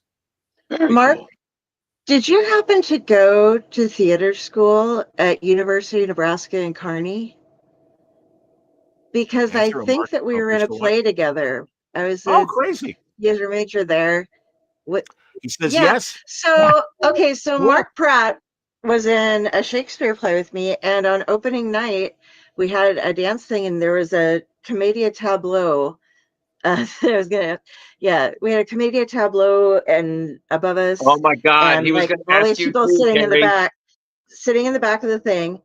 When you were on stage, you stayed on. When you weren't acting, you stayed on stage watching. And he unlaced my dress before the final dance scene where we're doing, the old time Shakespearean dances. And so I'm like trying to dance around and pull my top up and keep it from falling, because the material, those are heavy costumes, and I didn't have a lot holding it up to begin with. So I just, I loved it. Mark, we have to get in touch with each other. I used to be friends with you. I lost my Facebook page, and then I lost everybody. He's on I love Facebook you. I'm so glad you're doing great. Yeah, he really it was so sweet. He was at the Svengoolie panel. There you go. He apologizes. Different time. He was young and stupid when he did that. Yes, I have done similar, Mark. And he's I can agree with you. Young and stupid. Hopefully he's going to be at that Kingdom Come screening on Saturday night. Left the tech kid at will call for him, so he's absolutely going to come. But yeah, it's these plays are fantastic, and I really do hope Mark gets more traction and more cities do them, because I would put them up there with what Fred Van Lente and Crystal Skillman did with King Kirby. And Crystal's a brilliant off-Broadway playwright in her own right. But yeah, I'm really happy for Mark. He's a good playwright. It's so funny you bring up Fred, because I just saw Fred at Free Comic Book Day at the in near where I live. Sure. So I was just Leo. Carrie, I told you this, but Leo, I was just like, I know that guy. I was like, what is this tradition? We always run into guests on Free Comic Book Day, and I was like, Fred, I was on a show with you around November, and he was like, oh yeah, hi. I was like, the one with the squirrel girl. Like, right. And I'm like, Carrie, you're famous. They, there's such a great like power couple of writers, Fred and Crystal. And I have friends in New York that are both actors and playwrights themselves, and not as accomplished as Crystal. And I was like, oh, my friend Fred Van Lente, his wife. I don't know if you guys are aware of Crystal Skillman, and they are like, Crystal Skillman, and not in a pejorative way, Carrie, but I knew him through Fred, through Fred, and I'm like, yeah, Fred's wife, yeah, and again. I mean, God bless her. She put me in a couple. She put me in a play that they did here in Chicago. Mark says loves Fred and Crystal. No, There they're you go. lovely people, and truly, I've become as close to Crystal as I would say I am to Fred. And really, when we're all together and stuff, I love them. We'll have dinner together at a show or whatever, and when Great. I'm in New York, I make sure I go see them. No, they're really really great people, and I was so thrilled when they collaborated together and did that great King Kirby play that they made. Yeah, And heard playing good. around and Yeah. everything. So, And, you know. and He's another wonderful. thing that I just have to share from Free Comic Book Day is that we had um, the people at All Yeah always have a great smattering of artists for people to meet, do commissions Oh, and yeah. whatnot. And I got this great book called Growing Up Farley, which Sure. is yeah, which is a great book by Kevin Farley, who was Chris's brother, Frank Marfino, and then the artist Ryan Dunleavy, who was excuse me, who was there, who this Yep. beautiful trade paperback. So I got it signed, and he did. He drew me a Matt Foley drawing, which was just fantastic. And Yeah. this book, if you're a fan of SNL, if you're a fan of Chris and me, I'm John. I think you would appreciate this. Back when I was a little heavier, I wanted to go to cons as Matt Foley, and I just imagined giving. Yeah, exactly. I just imagined giving pep talks to Avengers. Like I had this great spiel ready for Hawkeye, No, put my and I was Matt just, glasses you know, on. I just what did I tell him? I said, hold on, I gotta puff up my chest. Yeah, I just remember it was this. So I understand that that didn't really work out, but eventually you're going to get a 2-season deal that's just going to end with a lucrative deal with a lucrative failing toy thing, and you're going to end up in an Avengers van down by the river, and it was just amazing. And Dunleavy's a good friend, and we hung out at C2E2, and I had him on the show to promote the Farley book and everything. And I'm so happy. Ryan is a brilliant, brilliant cartoonist, as evidenced by that Matt it, Foley drawing inside it that you was showed. so And, great. It was, and yeah. he and Fred did Action Philosophers, Action Mm-hmm, Presidents, the mm-hmm, comic book history of comics, the comic book history of animation. And I had him do sketch cards, and he did because his depiction of Walt Disney is chain smoking Walt, but he's wearing the Mickey Mouse ears and he's built like Mickey Mouse. So right. imagine the Steamboat Willie body with the Walt Disney face and the Mickey Mouse ears and chain smoking and stuff. And it's like that, and also disgruntled Jack Kirby. And Oh my God. I forget what issue ends with Jack getting kicked out of DC and nothing's going right Mhm. for him. So he's got to begrudgingly go back to Marvel, and Stan's, welcome back, Jack. And Jack's just like, just burning, just so small. And those I, eyes and those eyebrows are just tell the whole story. But that's Dunleavy, man. He's just a brilliant artist. I love him. And I swear, he was like, he's like, hey, let's have dinner one night. And he goes, you keep talking about Miller's Pub. Next time you guys are in Chicago, remind me, and we'll go to Miller's Pub. One of the yes, greatest sir. places to go for And, dinner. You don't have to drink. Don't worry. It's what's great oh about no, it I'm gonna also is drink. it We'll goes drink. back to the 30s, and during Prohibition, it was a sneak joint that sold sandwiches on the top floor, but it was kind of like the movie The Sting, where in the bottom they had an underground casino and Oh my illegal bookmaking and casino games going on. So it's this God. amazing Chicago place that has this incredible history and a very important place for people in Chicago media. It was I really felt like I was part of the club when I was in Chicago broadcasting and started going to Miller's. And a lot of my friends that were in TV and radio and stuff, they're, oh, we love Miller's. Oh, what a great place. And so yeah, that's where I take Yeah. all the comic book people. Oh no, and I just need to say this, John, because I remember the first time we had you on. I still chuckle at how good your Harry Carey impression was, because again, you're from Chicago, but I still never forget the first time I went. Well, right now, the only time I've ever been to C2E2. Me and my girl were just there, and we just did the whole thing, and it was wonderful. And we saw a lot of great cosplays. We had a wonderful time. But the one that made it for me is there was a Harry Carey cosplayer, Sure. and I loved, because he had everything. He had the mug that, and I'm just like, can you please do the thing? It was like, hey everybody, Harry Carey. Exactly. I'm done. I'm No, you done. do it better than Will Ferrell, man. I love Will Ferrell's take, and it is funny because it's just this, it's all the crazy Yeah, off the wall yeah. stuff. And having known Harry as I did in the '90s and stuff, Mm. sweetheart of a guy. But no, my friend George Hoffman really cracked the code on how to do the voice. Harry Carey, boy, oh boy. And I always do, boy, oh boy. Hey, let me hear you. And it's true, man. He was nuts. Can I tell a quick Harry Carey story? Oh, Because go for it, man. there was sorry, Carey and Leo, but you'll laugh at this. During a baseball, it's a leisurely paced sport. It's not football. Right. It's not constant action like hockey and basketball. So you have these like doldrums of, the catcher scratching himself, the pitcher repositioning. Now I'm glad they put the pitching clock in, but this is decades before that. And so Harry would have to fill the time. And there, between batters and, kind of a nothing at bat. Boy, I can't believe it. My buddy Jeff Shumway died. Oh my God. Stoney, I can't believe it.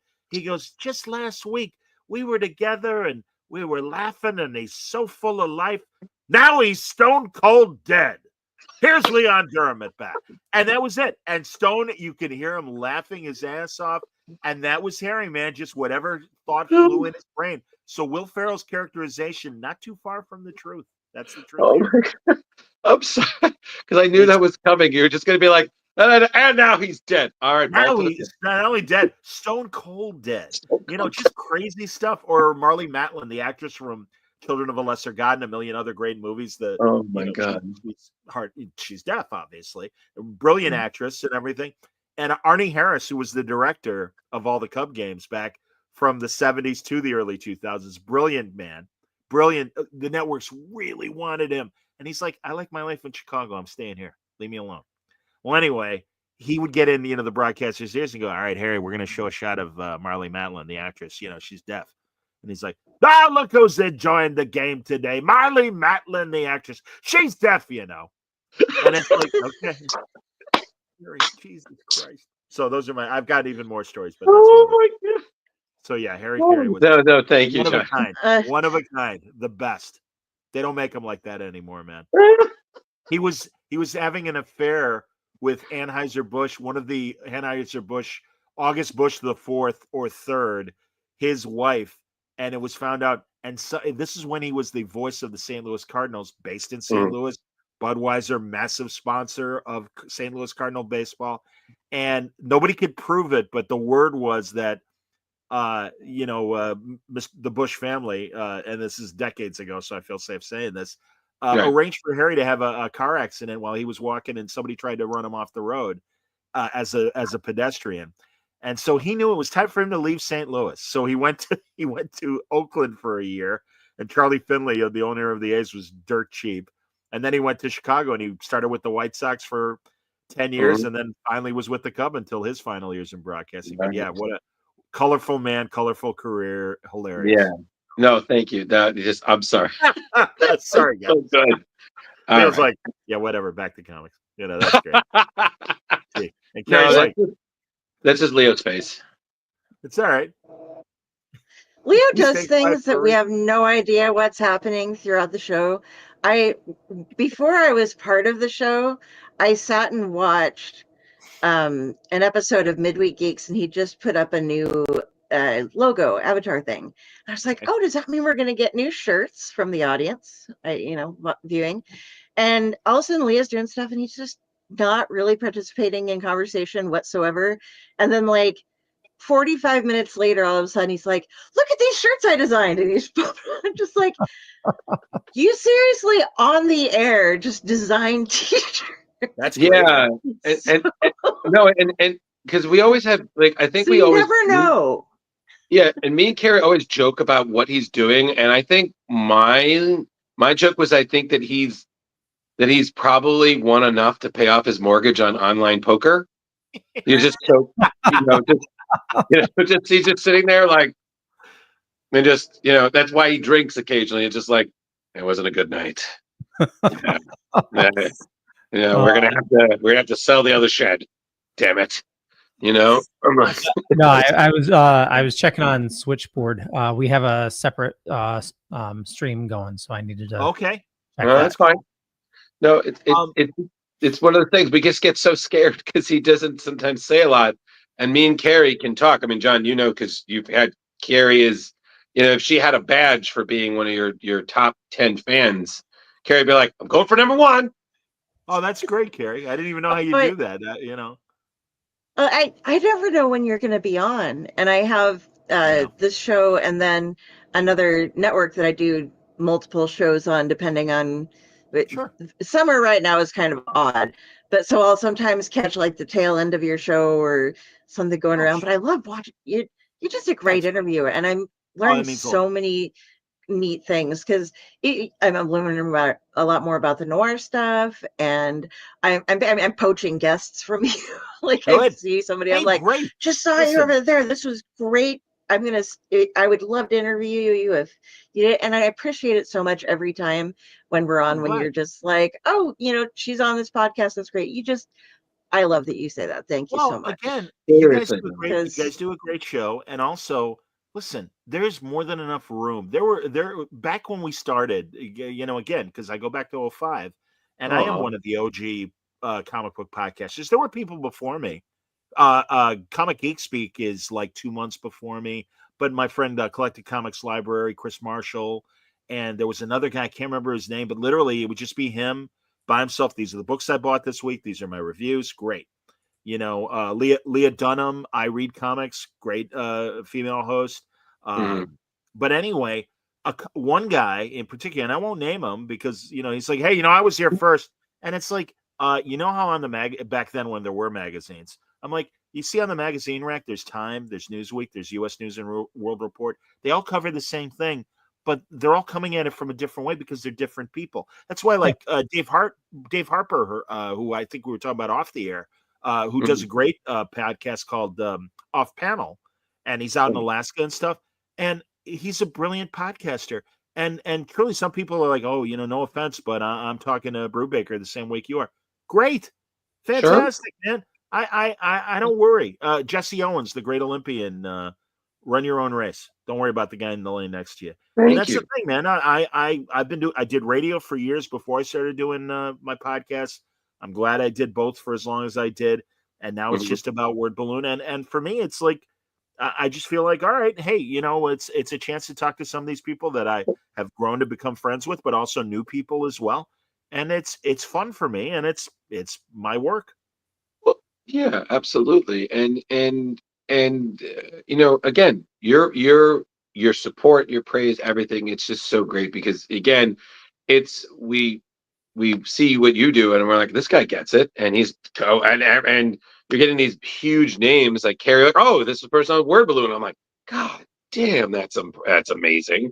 It Like, honestly, guys, truly, I'm still getting old guard people that I've never had before, and it's like, well, this is great, and long time coming. Or again, also new people who are like, oh man, the embarrassing thing again being 20 years. It's like, yeah, I grew up listening to you, and it's like, all right. hey, I know that's a well, compliment, but I'm like, okay, all right. listen, one of our guest hosts was, I think, like the first person I can think of who was like, "Oh yeah, I love watching your show." Like our guest host Mahana, she'll just be like, "Yeah, I was such a fan. I love listening to you guys while I'm working. You guys are so funny." And I'm just like, Yeah, yeah. But isn't it that great? True, isn't that great? Because it truly, it, it's it, like, it is, but it's just one of those things where I was like, "Don't tell me this. My head doesn't need no, to it's get I any see. bigger." Well, and You know, it's a compliment, but also to hear people say, "God, I've got like this dead end job that is so boring. Thank God you do a 2 hour talk with Bendis because it just I can listen to that and do my job, and it means a lot and everything." So yeah, I don't know, Justin. Justin's asking if he saw me at C2E2 this I year. don't know, John. What's your I only prescription like these days? I mean, you guys both are bespectacled, so you could have seen each other, Maybe, but but I was definitely there. Yeah, I only did the one panel. I only did Svenguli's panel this year. Sometimes oh, I do nice. more. But it was I was telling the group that I've been having trouble with my legs, and thankfully they're gonna get fixed. But Good. yeah, it's kind of limited my walking around Artist Alley. God, Friday, guys, my back gave out on me, and I'm literally like leaning over at everybody's table, basically upside down L shape, and just like, hey, I'm really sorry about leaning in over you right now, but I need that for my back. Otherwise, I'd be screaming right now in This agony. sounds familiar. Yeah, I wonder where I've seen this. I yeah. feel like I I, feel like someone comes to mind who yelled at me last year about making him run. Leo, I Hmm. so hear Leo. Our oh pal yeah. design always say we're gonna walk like men. You guys feel free to run. We don't run anymore. We don't need to run anymore. So don't All sweat right. it, man. I don't, John. I don't run. I just take really big steps, and Carrie can attest to that. Yes, I'm 5'5", and you're like 6'3", and man is plowing, and I'm just I'm just drug behind, hair flying, like I said, purse whacking everybody as I go. I've got a I understand. God, do you guys But just remember this? terrifying. This was almost 20 years ago when the Twilight movies were happening Mhm. at and San Diego. Do you guys remember the sad thing that happened with people running at San Diego? This was, No. preview night is Wednesday, the first day is Thursday, but sometimes people are lining up for Hall H as early as Monday. And that was the case when the Twilight fans. This is actually a sad story, but the Oh, Twilight fans and there were hundreds of people waiting for Twilight in line, and they wanted to be there on Thursday whenever the panel was, and uh-huh. and so they asked the line to move, and they had to move across the street, and nobody wanted to lose their place in line, and when they were running, somebody got hit and actually got killed by a car that was parallel to the Oh, convention center. And I remember this one idiot podcaster going, "Well, what are you going to do about it, San Diego?" And it's like, no, I don't think that was the convention's fault or the city's fault. I'm like, listen, again, logistics, and nobody was expecting this, and it was a terrible accident, but it was an accident. Right. And also, I know you may not have that front row seat, but please be careful. And it's like you gotta, So yeah, no, I don't run. My point is, I don't run. So yeah. Yeah. Anyway, But speaking of something to kind of lighten that mood, is that Jar had something really nice he was saying about your show, John. That he was basically, I don't know if we can we bring that up again, Leo or Carrie. Like, I feel like John said, he said word balloon helps him get through so many days, means a lot, man. Thanks, Jar.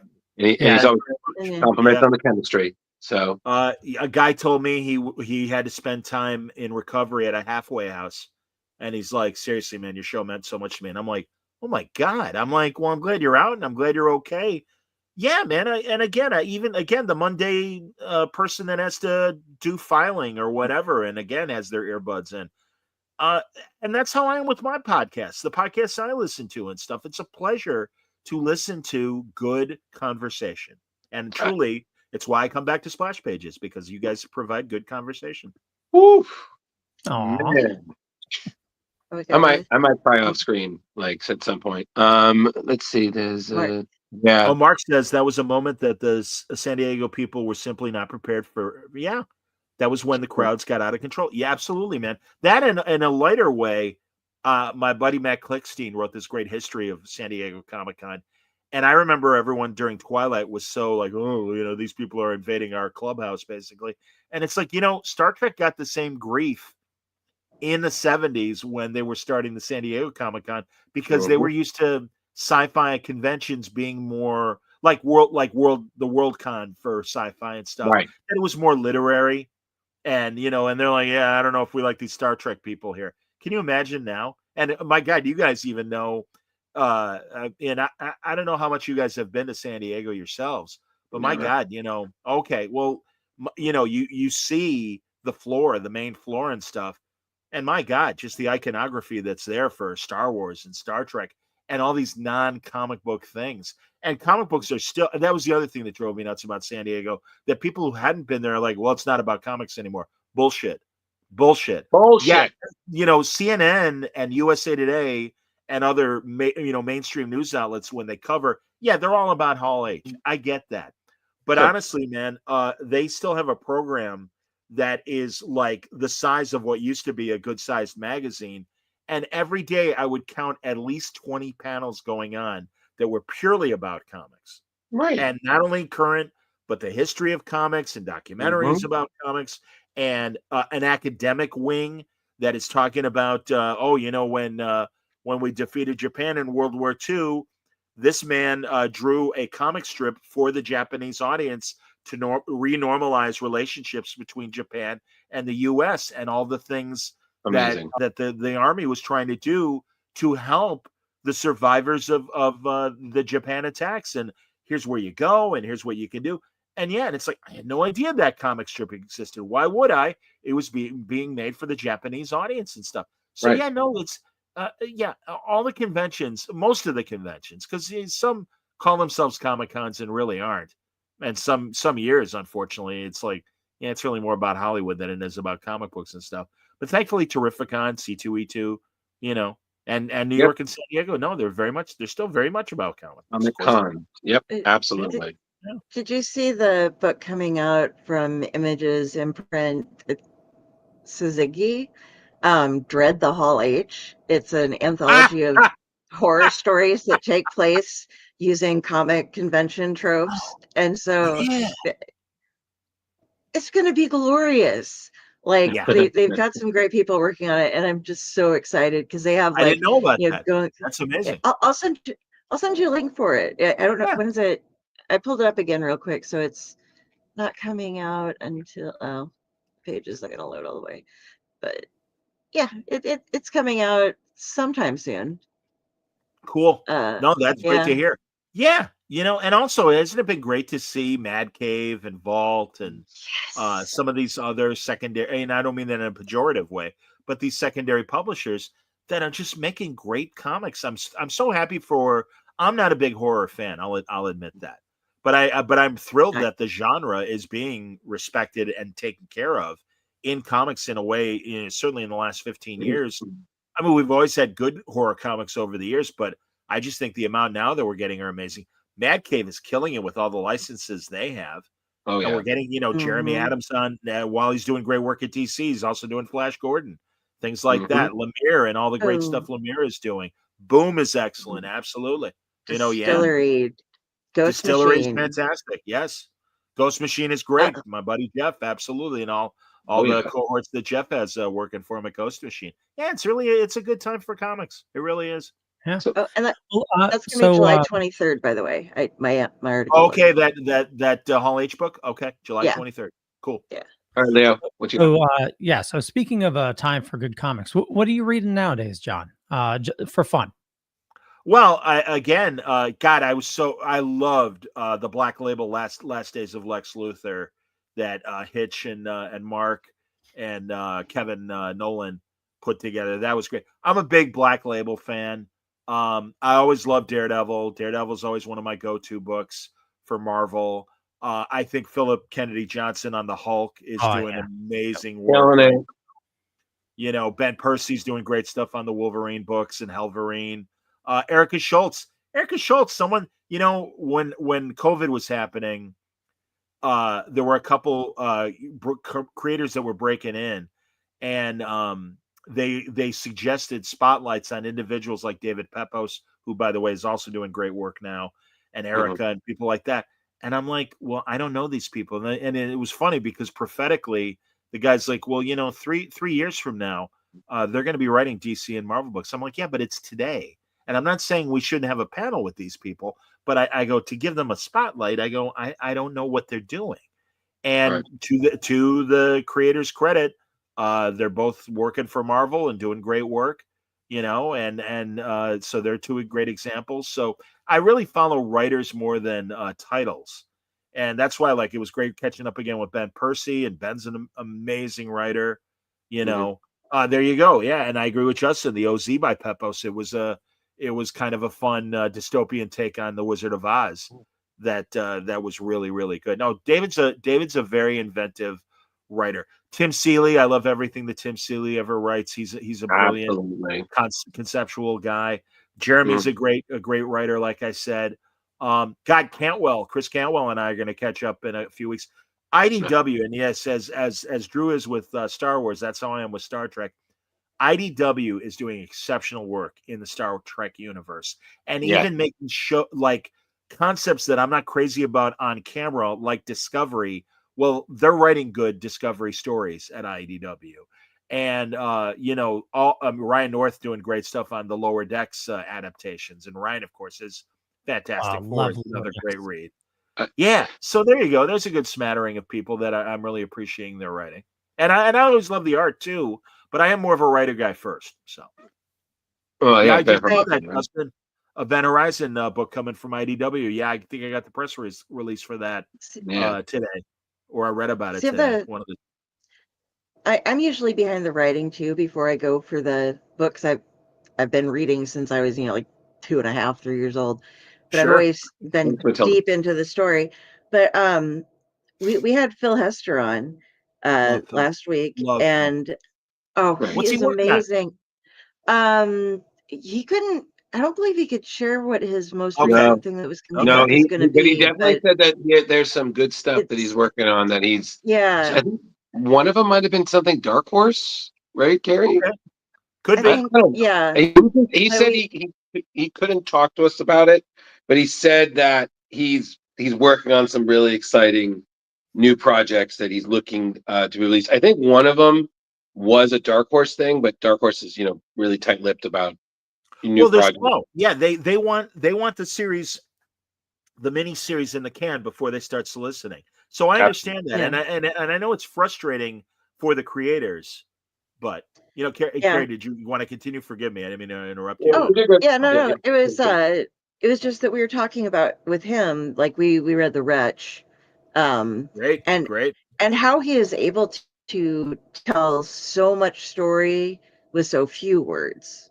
Yes, His ability yes, to because he is both an artist and a writer, and agreed. being able to write a panel thing set up like that is awesome. And I was like, that's a panel I'd want to host. Is like Phil get Hester a now? couple of Sure, the or just in yeah, and just general. well, him and a couple of the other people who are able to convey, like how to do storytelling without how to show not tell more stuff, Right. Yeah, the brevity. and Yeah, the brevity in and comic book lividly. writing. No, I understand what Yeah, you're saying, and I agree with you. And that is something that Bendis has said over the years as well, that he will lift word balloons out of panels because he's like, the art tells the moment. I don't need to say anything here. And especially growing up on reading those 60s Silver Age stories where literally you had the dialogue box. Superman heads to through the time barrier to go back to Krypton before he was born, and then you see the art showing that he's going through the waves of the time barrier, and then the dialogue bubble says, I've got to go back to Krypton before I was born. And it's like, yeah, again, for 10-year-olds we needed that, but no, today's readers are a little sharper and they understand. But Phil, I don't know if he mentioned what that he was also, one thing he was doing in recent years, they brought in a bunch of new younger artists to do those YA graphic novel adaptations of like Nightwing and Mm-hmm. Zatanna and things like that. And if Yeah. they weren't used to the progression of comic panels and pages, Phil was brought in as kind of a technical advisor, and he would really kind of walk them through and go, no, no, no, you want to do it this way, and really Yeah. help them with their art to better serve a comic book reading audience rather than, a lot of them were just single images for covers or, in interior illustration, for prose novels and stuff. And they weren't used to doing yeah, comics and stuff. So Phil's a great teacher as well. yeah. And Mark Waid said something the last time he was on your show too about so you have all of this exposition and backstory. You have 12 pages of that. I want to know all about it in the first 2 panels. Otherwise, it's not important. And it goes from there on. We can figure stuff out by what happens in the story. We don't need to have the first book just introduce the character because Absolutely. there's no Yep. reason. So I I'm think psyched for that his, by the way, I'm psyched for his upcoming Superboy, Clark Kent Superboy storyline that's coming in action soon. Oh, And nice. I don't think it's started yet, but he was, kind of laying it out for me on the show. And again, man, and I'm sure I've said this to you guys before, and I'm glad you guys have had the opportunity. If you've had the opportunity to have Mark on, I hope so. a couple times. Yeah, we love Great. Oh, him. Excellent. Excellent. Yeah, Mark has really become a good friend, and that meant a lot. And really, because again, just like you guys, love his stuff. Even going back to when he was a critic at Amazing Heroes in the mid '80s, mm-hmm. before he broke through and everything. Oh, But yeah. no, he's one of my favorite people. And back then, in my early years, he'd be like, "Well, if we could talk for like a half hour, maybe 40 minutes, that's all." And I always have to imitate him when I talk about Mark. But now it's like, yeah, sure, John. Okay. And I Well, mean, like, I'll be like, all right, it's been an hour 15. all right, I got another 15 minutes to me. I'm like, yes, 90 minutes with Mark. Good. All right, great. So yeah. Well, I will say this. One, we've interviewed him a bunch, and if you see him in a con recently, and you know how much he loves his Diet Coke, if you see in his Diet Coke like a Superman cozy, that was Carrie gave that to him. We gave it to him at Terrificon. Oh, that's So great. yeah, and He's he in a posted. picture. Yeah, he posted a photo of that he was at a con. I think it was like something in like Lexington, and I saw the cozy, and I was like, "This is how you know you're doing well." That I Absolutely, was like, guys. "Terry, No, good you job. did good. Your Good job. casual bribery." Have you ever seen that door to his writing room? That is No, a recreation of the Fortress of Solitude gold door. Mike, oh my God, just giving Leo more ideas. He's nuts. Jesus. Leo and I's mouths are like, He for a brief period he lived in central Indiana, and he really wanted to redesign his house, and he wanted to put a bat pole in the house, nice. but they wouldn't let the zoning code. They're like, we can't do that. He's like, come on, I'll have.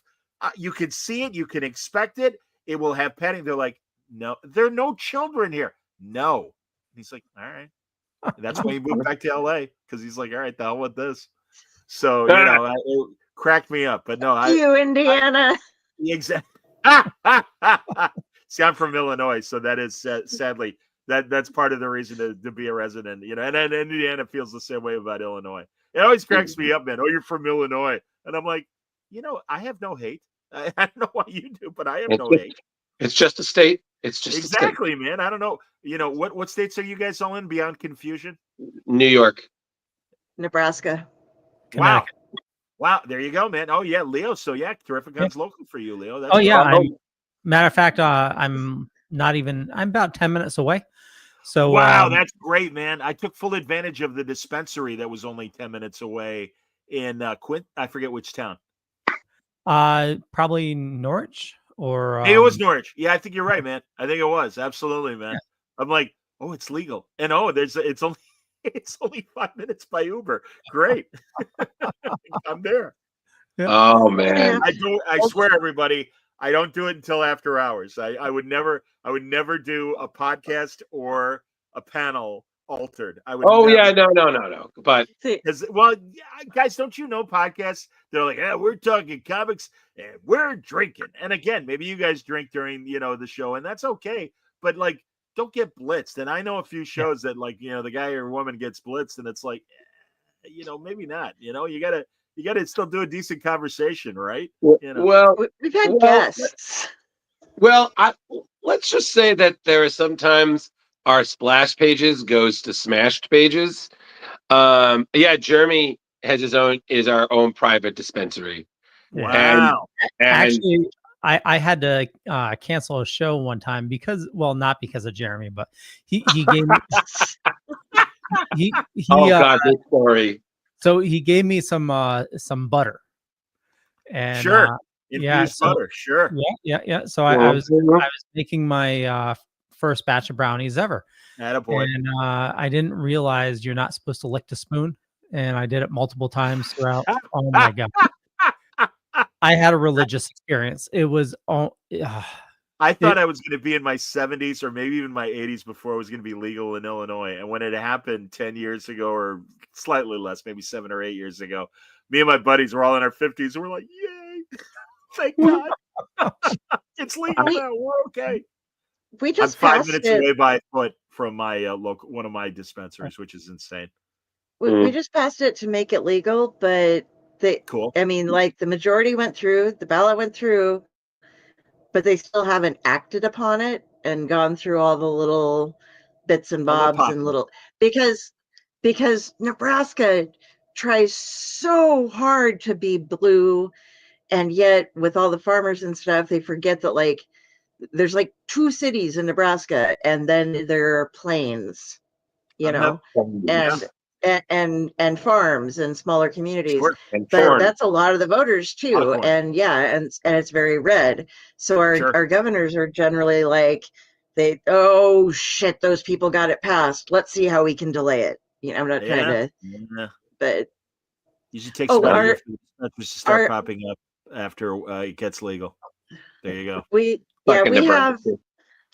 we have like Lincoln currently probably has about 50 head shops now, and it's not a big city because they're just waiting. You know, they're all the CBD stuff right now, but they are Sure. just Sure. waiting. Yeah, waiting. It'll And come. because it doesn't cost them anything to sit around and sell vape juice and bongs, you know. Sure. Oh my God. And we I will say this is that John, should you ever have a chance to have anything Jar makes, he makes it on his level, and You're asking. that I mean Carrie is like my permanent con roommate because we're just the odd couple of rooming together. I think Carrie has the best stories about how his stuff will just tranquilize me. And if you've seen me in a con, I'm on sensory overload. Everything is at 14, and I have to be everywhere, see everybody, hug everybody, give all the candy, do all the interviews. So by the time I'll take one of his brownies, what was that? How did you say, Carrie? It was okay. I'm just gonna lie down now, and then boop. it used to like, you know, we go back to the room. It's like, okay, let's eat a brownie, start chilling a little bit. And we're just sitting there talking. We each had a little thing of brownies, and I'm like laying in my bed with my Kindle up, and we're talking back and forth as we're doing things. And he just like in mid sentence just drops. Like he's laying on his side chatting with me, and then it was just like, da-da-da, and he was out. Like there I is, get it. you okay? You awake? And so I'm taking another because I mean, like I apparently have a higher tolerance than Drew does. You So know, or Apparently. maybe All right. eating it differently or something. But yeah, so I just and then I got my sleep in. But yeah, Drew That's is beautiful. just like one and done. and Out. then I wake up like nothing's happened. I'm like, wow, what a fun story that was, wasn't it? Like, what a great adventure, kids. Uh, yes. Oh yeah, I was time traveling. I I, was. I I was stuck in the hospital for 5 weeks, and thank God everything worked out. But while I Oh, was there, I had a biker roommate, and he's like, "John, you get high?" And I'm like, "Yeah." And this is before it was legal. And he's like, "My brother's coming in with stuff." He goes, "We got gummies." He goes, "Normally I'd say take half, but given that we're not going anywhere, what the hell, man? Take the whole thing." oh So I my did, God. and I said I was astral projecting like Doctor Strange out of my body Yeah, and hovering over my body and stuff. And I'm like, I, okay, I, I, and Carrie can test to this. I always feel like I have three modes. Either I am just out, or I'm just really happy, or I feel like I become like McConaughey from Days of Confused. Everything, it's all good, right. man. Cool, man. It's all right. We're good. Cool. All right. It's good, man. It's And just I it's This is so good. I weird. like the pod portion of the conversation. This is good. This is good. I just have to share when I licked a spoon. Speaking of time travel, it was the most bizarre thing. I'd like live, 10 seconds and then go back in time that 10 seconds and then watch myself like living that 10 seconds. And it was just Oh, like, Mr. Dr. Manhattan. oh yeah, it was insane. It was and when I was trying to tell Brandon that we were canceling for the evening, like I couldn't realize whether I told him or I was thinking about telling him. It was like I couldn't function at all. It was I get it. Been there. Been a long knowing time. Been Brandon, there. knowing that angry Bostonian to be like, what the fuck is going on? It happened. Oh my Occupational God. hazard. That's all right. So, That's all right. uh, Dad owned a bar, so booze was never a big deal for me and my sister. My sister's totally teetotaler. Never really got into anything. I mean, she'll have the Bruce, occasional wine, but it's Bruce so Wayne in rare. it. Mm. But yeah, I just booze was for my thing, man. You know? Well, listen, do what you gotta do. Yeah. But so John, we are coming on time. So Yeah. so well, one, thank you so much for joining us. We really do appreciate it. I mean, it's Always a always pleasure, great boys and having you. girls. And Carrie and Liam speak. We're really excited to see not just just seeing you at Terrificon, but what panels you have coming up, whatever you're doing. I mean, and then again, congratulations on upcoming 20 years of Word Balloon, man. Guys, truly, thank you for being so kind at the show at Terrificon, having me on. And also another thing that you guys have always been kind about too, you video the panels and I don't. And a lot of times you've given me access to your video of the panels that I've done. And that means a lot because I do claim a bit of, even though I'm not videotaping it, and I don't want to screw up anybody's business plan. And you guys have been really kind about it. But it's like, I did like come up with this panel and conceive it. I'm like, I do feel Totally, I have yeah. part ownership. And again, you guys get it. Other people don't. And that's okay. That's all right. Sure. Well, Lesson learned. But w- yeah, w- it's that's good. And that's another reason why I love Terrificon, because C2E2 can get kind of hinky about videoing panels because they want to obviously promote the content because they put on the show. I got no Mitch isn't like that with Terrificon. He's not like that. But again, others are that do video, and that's fine. That's totally fine. But no, thank you. So thank you. You guys have only made it helpful. And even with what we're using right now, StreamYard, Leo was like, "Hey man, if you want, you can jump on our channel and everything." And I'm like, "No, it's okay. I'll do it. I'll do it on my own." And it's been fine. So Cool. yeah. Right. Yeah, I mean, we're all in this together, John. So it's totally the glad same. to help where we can. And we thank you for being so friendly to us as well. You get some people that can be, a bit stuffy, but 100%.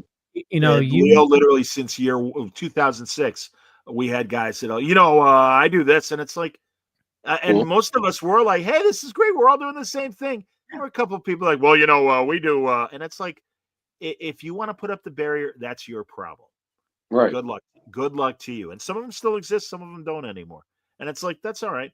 There's no editorial board keeping us from doing the podcast. That's why I'm glad, both from 2013 and your current iteration as splash pages and stuff, that you're doing it.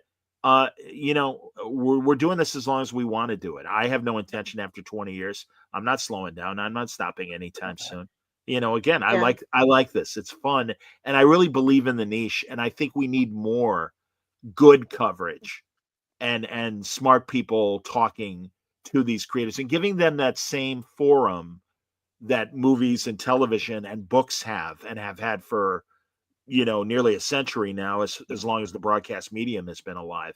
And that's what's great about the digital platform and stuff, that we can do these kinds of things. So totally, and more positivity too, because there's too many people out there that they hop on the hate train. It's yeah. Did you see with Thunderbolts? I mean, there are people like Thunderbolt, and I'm like, bullshit. That was a damn. I don't know if you guys have seen it yet. Oh And yeah, I I saw it this weekend. Oh, so there you good. go. So did I. on my list.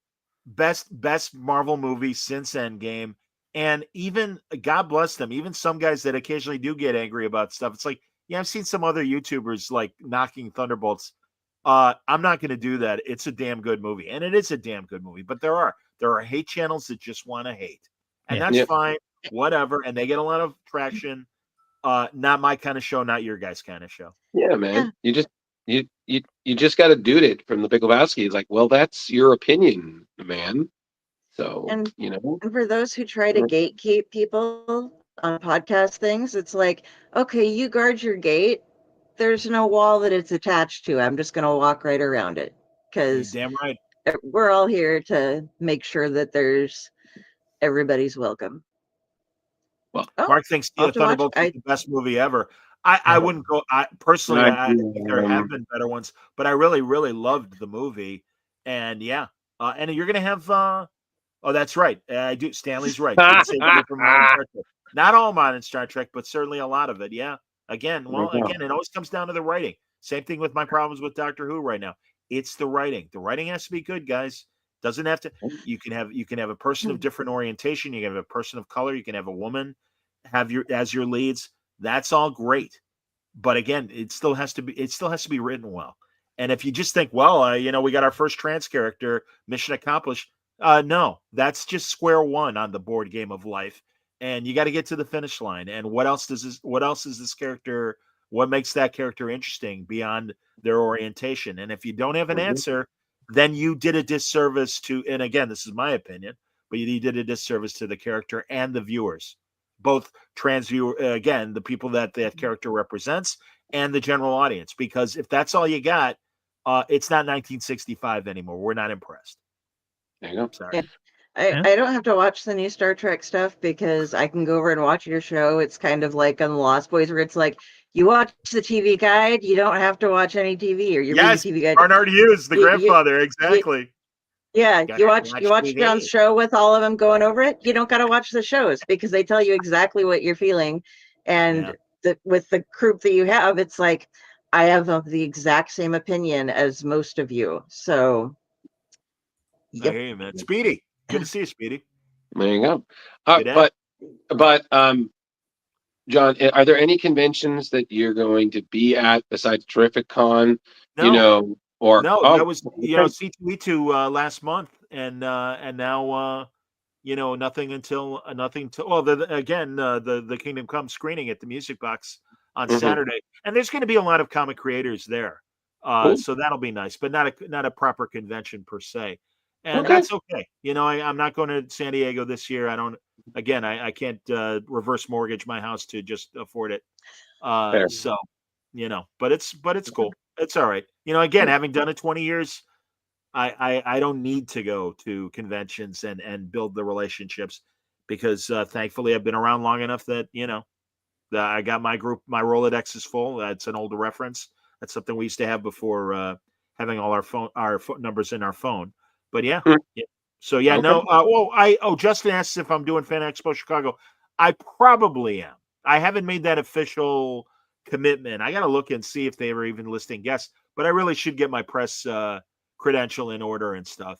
Fan Expo has always been hot and cold. I mean, there are years that it's amazing, and then there are years that it's very ordinary from a comic book creator standpoint. So hopefully it's a good year this year.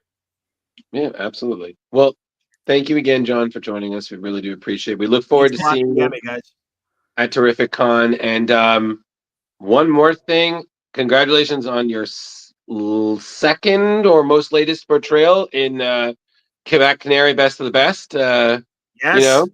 Yes, Tom King and company put me in there with our buddy Mike Cronenberg as the MMA. Although I am now a person of color in that Best of the Best Black Canary mini. I got no problem with that. That was fantastic. Yeah, I've been. It's been very, as you guys showed. Do you mind showing it again, Leo? The image, there we go. Yeah, that's Stuart Immerman. First appearance.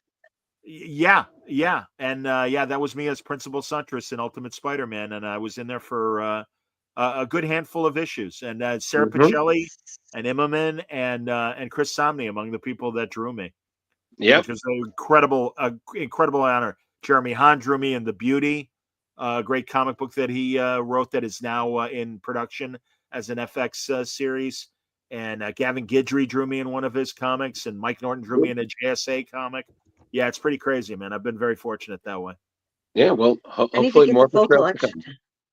No kidding, for real, Kari. I got Norton gifted me a page of the JSA comic that I was in. That he drew, and that was cool and everything. And it was, it was like mid-aughts, like about 15 years ago that he did that, which was really sweet. Yeah, I'll put you in the JSA. That's my Mike Norton hillbilly voice. I don't talk like that. Sure you don't. Sure you don't. I'm going to get the full list from you, and then I'm going to start searching. So. Yeah, absolutely. Well, Leo, should we just sign off? Because I feel like we're just going to. Yeah, let's wrap it up. Before we do, Drew, who's next week? Oh, hey, everybody. Thank you for joining us. We really appreciate you joining us and staying as long as you did. If you didn't, that's your loss. It's my fault. No, John, it's not your fault. I'm in my zone, man. Just give me a minute. Next week, we have on, we were able to reschedule them. We have the great Jim Zub is going to be back. We're going to be talking about Samurai Jack, the work he did with IDW. And of course, we're going to be talking about Conan the Barbarian, among other things. Super pumped to have him second chance to give him that interview that we wanted to do earlier this year, but weren't able to do because of circumstances outside of our control. But the Zub is back, so let's make it count. Awesome. And I want to thank everybody for watching this fine evening. For me, you know how to find me. Just Google me, but head on over to thedorkening.com. You can find all our shows there, and check out our YouTube stuff. We got a bunch of extra videos going up there as well. Information's all in the show notes up above or down below, depending on where you're watching or listening to us. And John, where can people find you? Well, certainly Word Balloon's YouTube channel. Just one word, Word Balloon. Also, I'm still on X, although, X.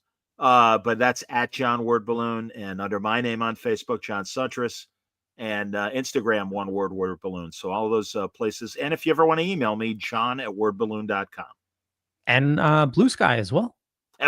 Yes, thank you, man. I'm so sorry. You're absolutely right about that. I am on Blue Sky. I believe Word Balloon at Blue Sky. However long that URL is for the Blue Sky stuff. But no, I'm very happy to be at Blue Sky.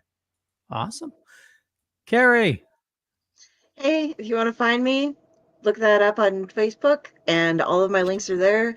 If you're wondering which one is me, if you see a judgmental crow looking at you, that is the one that is me. You can go read my books. You can watch me here with these guys. You can see when I'm not with these gents, I'm over on the Owlite Network doing some storytelling podcasts and such over there, and movie reviews. And I sleep a lot, a ridiculous amount of time. So that's what I'm doing when I'm not podcasting, reading, or watching other people's podcasts.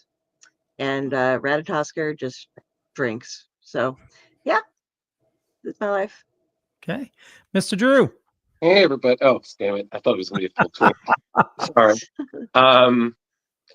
So me, Drew Malo. I'm on Facebook, same name. Ghostbuster Man 1984 on Instagram. I'm on Blue Sky, just under the same name.